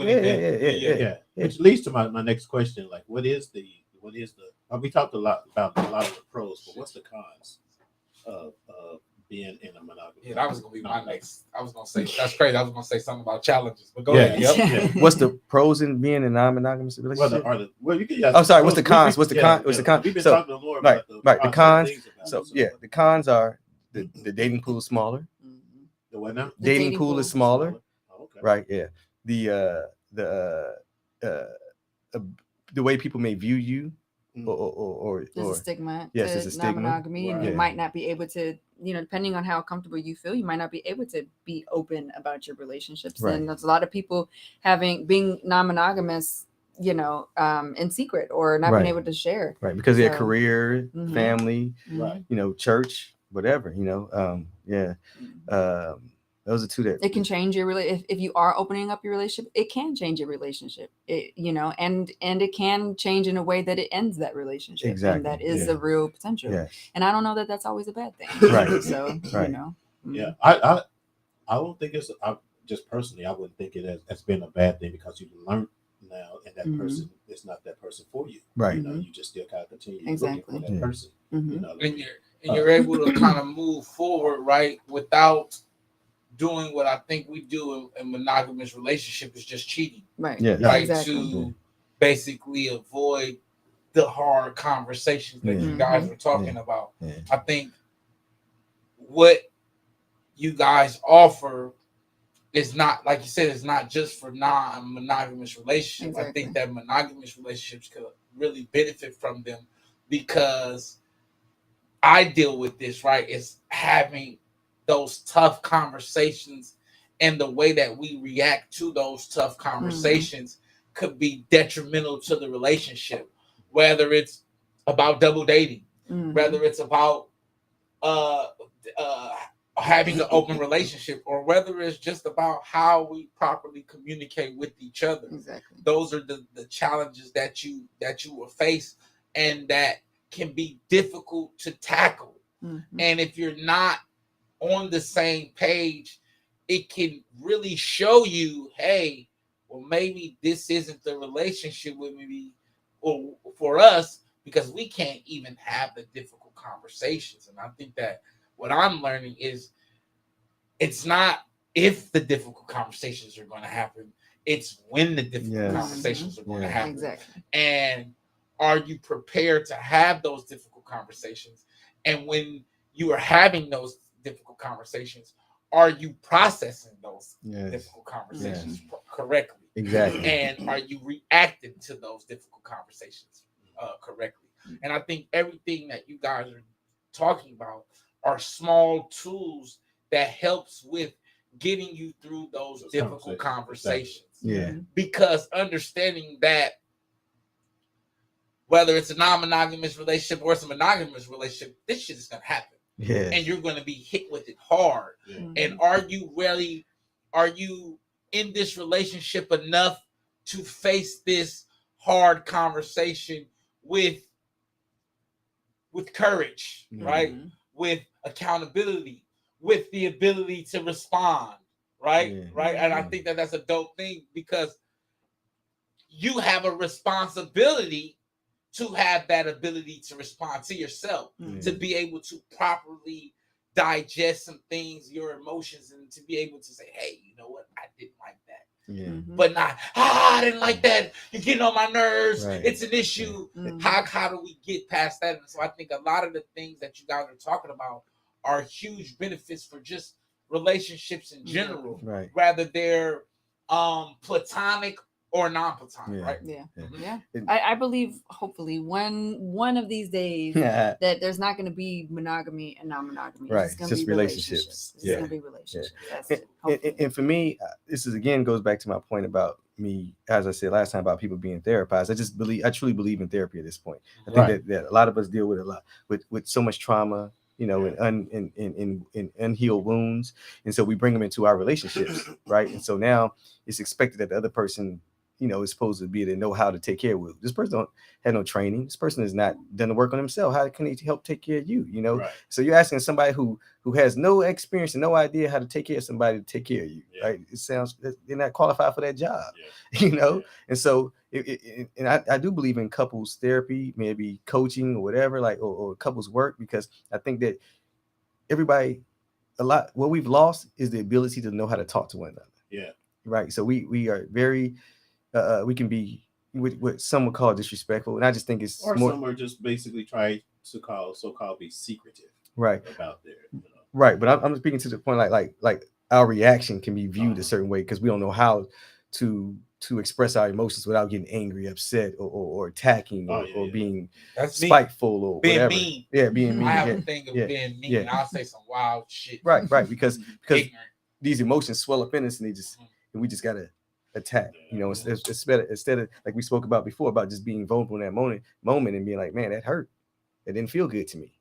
Right. Like, you know, and so now, because now we can, at least now, if I know that hurt you, I can address what I did to hurt you. I can address your feelings. But if you say something crazy to me, then I say something crazy back. There is no conversation at this point. We just going to just arguing and disrespecting each other. Exactly. Absolutely. Yeah. One real quick question. I got a real good question, I guess, on here, or a comment actually, that but before I get to that, real quick, family, like, do people in the family look at you differently? You know what I mean? And does it kind of I don't know, limits the relationships with your family? You know what I mean? I think our family looks at us differently, but not in a bad way. I think we're very fortunate to have a very supportive family, you know, who are open to us on both sides, who are very opening and loving and understanding and encouraging to us and support us. So, but I say they look at us differently because I do think that they look up to us. I think take care of my grandbabies. Yeah, exactly. That was her thing. That was the only thing my mom said. Just make sure the kids are good. I'm like, God, but I think they look up to us. I think that they admire us, and I think that they see, you know, just they see all the positive and good things about us, and it's hard to like have a negative opinion about us. I mean, they crack jokes all the time. So that's okay. But I think it's good, and we're just fortunate to have that. Not everybody is. Right. And I would say like it's because now we're looked at in a as a progressive way, like, oh wow, you guys are showing us a different way. We're modeling for them, right? So much so that when I remember hanging around Melissa's family, when early on, and they saw her kind of like young still, right? Just like young girl almost, and so but today her aunts and come have conversations with her and ask her questions. Oh yeah. Because they notice she has a level of understanding at this point. So now the little girl has grown up now, and now she's a wealth of knowledge and information she can share with the family and help the family at this point now. So that's what's up. Okay, I got this last comment, you guys, and I'm just to see what you guys think about it. I thought it was kind of interesting, but you're going to get this, especially from your shows and stuff like that. Get it. You don't know who the Facebook user. Facebook user, say your name. Facebook user. If you don't have a relationship with God, then you can do whatever. But be in a monogamous relationship is just consensual cheating. Y'all might as well be single. Right. So you're gonna get that. Yeah. And I don't mind that. I don't mind that. What's so funny about that is that you will be in 10 failed monogamous relationships. You'll never say, "Oh man, monogamy. You shouldn't do monogamy." I'm done with monogamy. Right. I'm done with monogamy. Right. But I'll be in one monogamous relationship for 20 years, 20 plus years, and both of us are happy when neither one of us are being abused or whatever. We're lied to or right. Our kids are amazing. You know what I'm saying? So I don't, like what are we talking about?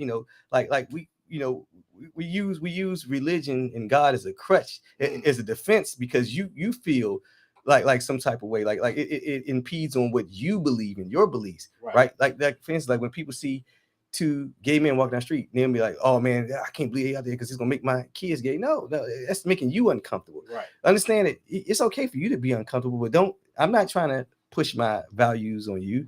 I'm speaking to people who are in a space where they want help. They want something different. They're seeking out answers, because they're feeling some type of way. But if you believe that, then by all means, continue doing what you do. Like moving the way you move. If that's what works for you. I think that's a good note to kind of go out on, man. How long you been? Lord, 2 hours. We done it again. So once again, you guys, Melissa and Wayne will be having their shows real soon on Tender Tuesdays called Shades of Non-Monogamy. I think it's still 7 p.m. or earlier. I'm gonna pop in. I'm gonna be on first. Whatever time. Okay, we'll get the time. We'll get the time right. Maybe a little bit earlier, whatever. But so keep checking out our pages and stuff so you guys can see when that starts. Cause it's going to be a heck of a show. They're going to also be doing certain exercises and stuff like that, for different type of relationships. And although we get into that, there's a lot of different type of relationships that you can be in when it comes to non-monogamy as well, right? So we're going to be, they're going to be talking about that too. Because y'all probably tired of them being a guest on my show. Or our show, right? Hey, we like the dinner club. They had the breakfast club. We like the dinner club. Exactly. You know what I'm saying? So I didn't think about that. So you got anything, Fat Boy? Nah, man. Hold on. Let me get you guys information as to where they can actually get in contact with you if they have questions or even like you said, classes and stuff like that they want to get them. Yeah, I think the easiest way is just to go to our website, shadesofnonmonogamy.com, because we have all of our social media on there linked, and all of our services and things like that. So Shades of Non-Monogamy. But for Instagram, it's shades_of_non-monogamy. Okay. You can reach us there. Yeah. Okay. That boy. Once again, you already know. I just want to say y'all thank y'all again for coming and gracing us with y'all presence, but then also with y'all knowledge. I always appreciate y'all. It's always beneficial. It's always informative. It's always a space. Yeah. I think you hit it on the head, Melissa. I think that when we all are in here together, I think that there's this special space and special chemistry. I'm so much looking forward to you guys' show. I think that you guys, once again, have a lot to offer. Like I say, not to just non-monogamous relationships, and not just a monogamous relationship, but to platonic relationships, and to friendships and things like that, and just understanding how to navigate tough conversations. I think that that's the big. I think that that's what every time I see you guys, that's what I learn, and that's what I take from you, is that that's how you guys have become so successful, is you know how to have those tough conversations. I think that every time our viewers get something from you, we always get a random comment, are they swingers? And it's funny. But it's always, just the naiveness. And then once you guys get done, there's real questions, if you notice, right? Yeah. There's like, oh, the swingers are here. And then after that, it's like, well, what do you think about these things? And how do I? And so that's getting people to learn, and people are growing, right? And you're changing the cognitive thinking of others, right? Through your message and what you guys are conveying. And I think that's dope. I think that just told you. Cut it short, Man, thank y'all. We way past the time. I guess we had another comment. I don't know why she said, and God would honor that 20-year failed relationship. I don't understand exactly what that meant. I don't know if that's Nick or who that is or whatever. But yeah, we'll get on. Somebody who probably I would love to know their relationship. Right. Yeah. Right. Their relationship get history. Back to that. Yeah. Exactly. Yeah. You talking about you spending energy on me? I would love to know what you got going on. Exactly. That'll open up the whole. That's the whole point of opening up that door. But maybe later we can really get into it. I mean, really quick. I think it's an important conversation to have. One, I think I used to avoid before, but non-monogamy doesn't mean that spirituality doesn't exist. Doesn't mean that relationship with God doesn't exist. And there are many people in this that have a relationship with God, who are religious, who go to church, who are spiritual. So it both can exist. True. Okay. There y'all have it. And appreciate you guys for tapping in. Share this. Actually, it'll replay again later for those of you guys didn't tune in live or weren't able to tune in live. We're going to be actually posting it up again later on to this evening, and maybe even during the week. I don't know. We'll see or whatever. But we appreciate you guys tapping in. That's going to do it for me. I'm your boy Fuel. It's your boy Fat Boy. And remember this. Oh, shoot, I almost forgot. And remember, if they talking about you behind your back, they behind you for a reason. Peace. I love y'all. Man, I can't wait till hey, like with comments like that, to me, they be so. All our illusions will get the parade, and all the reasons start to fade.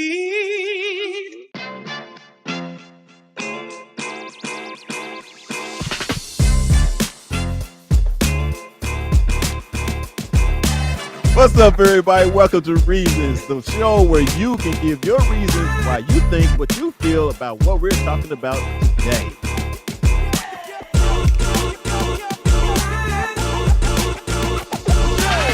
We should know this, man. We say no. Dear brother, how do y'all deal with erectile dysfunction when you're in a relationship? I wouldn't know how to do it unless I had it. And remember, if they're talking about you behind your back, they behind you for a reason. Peace.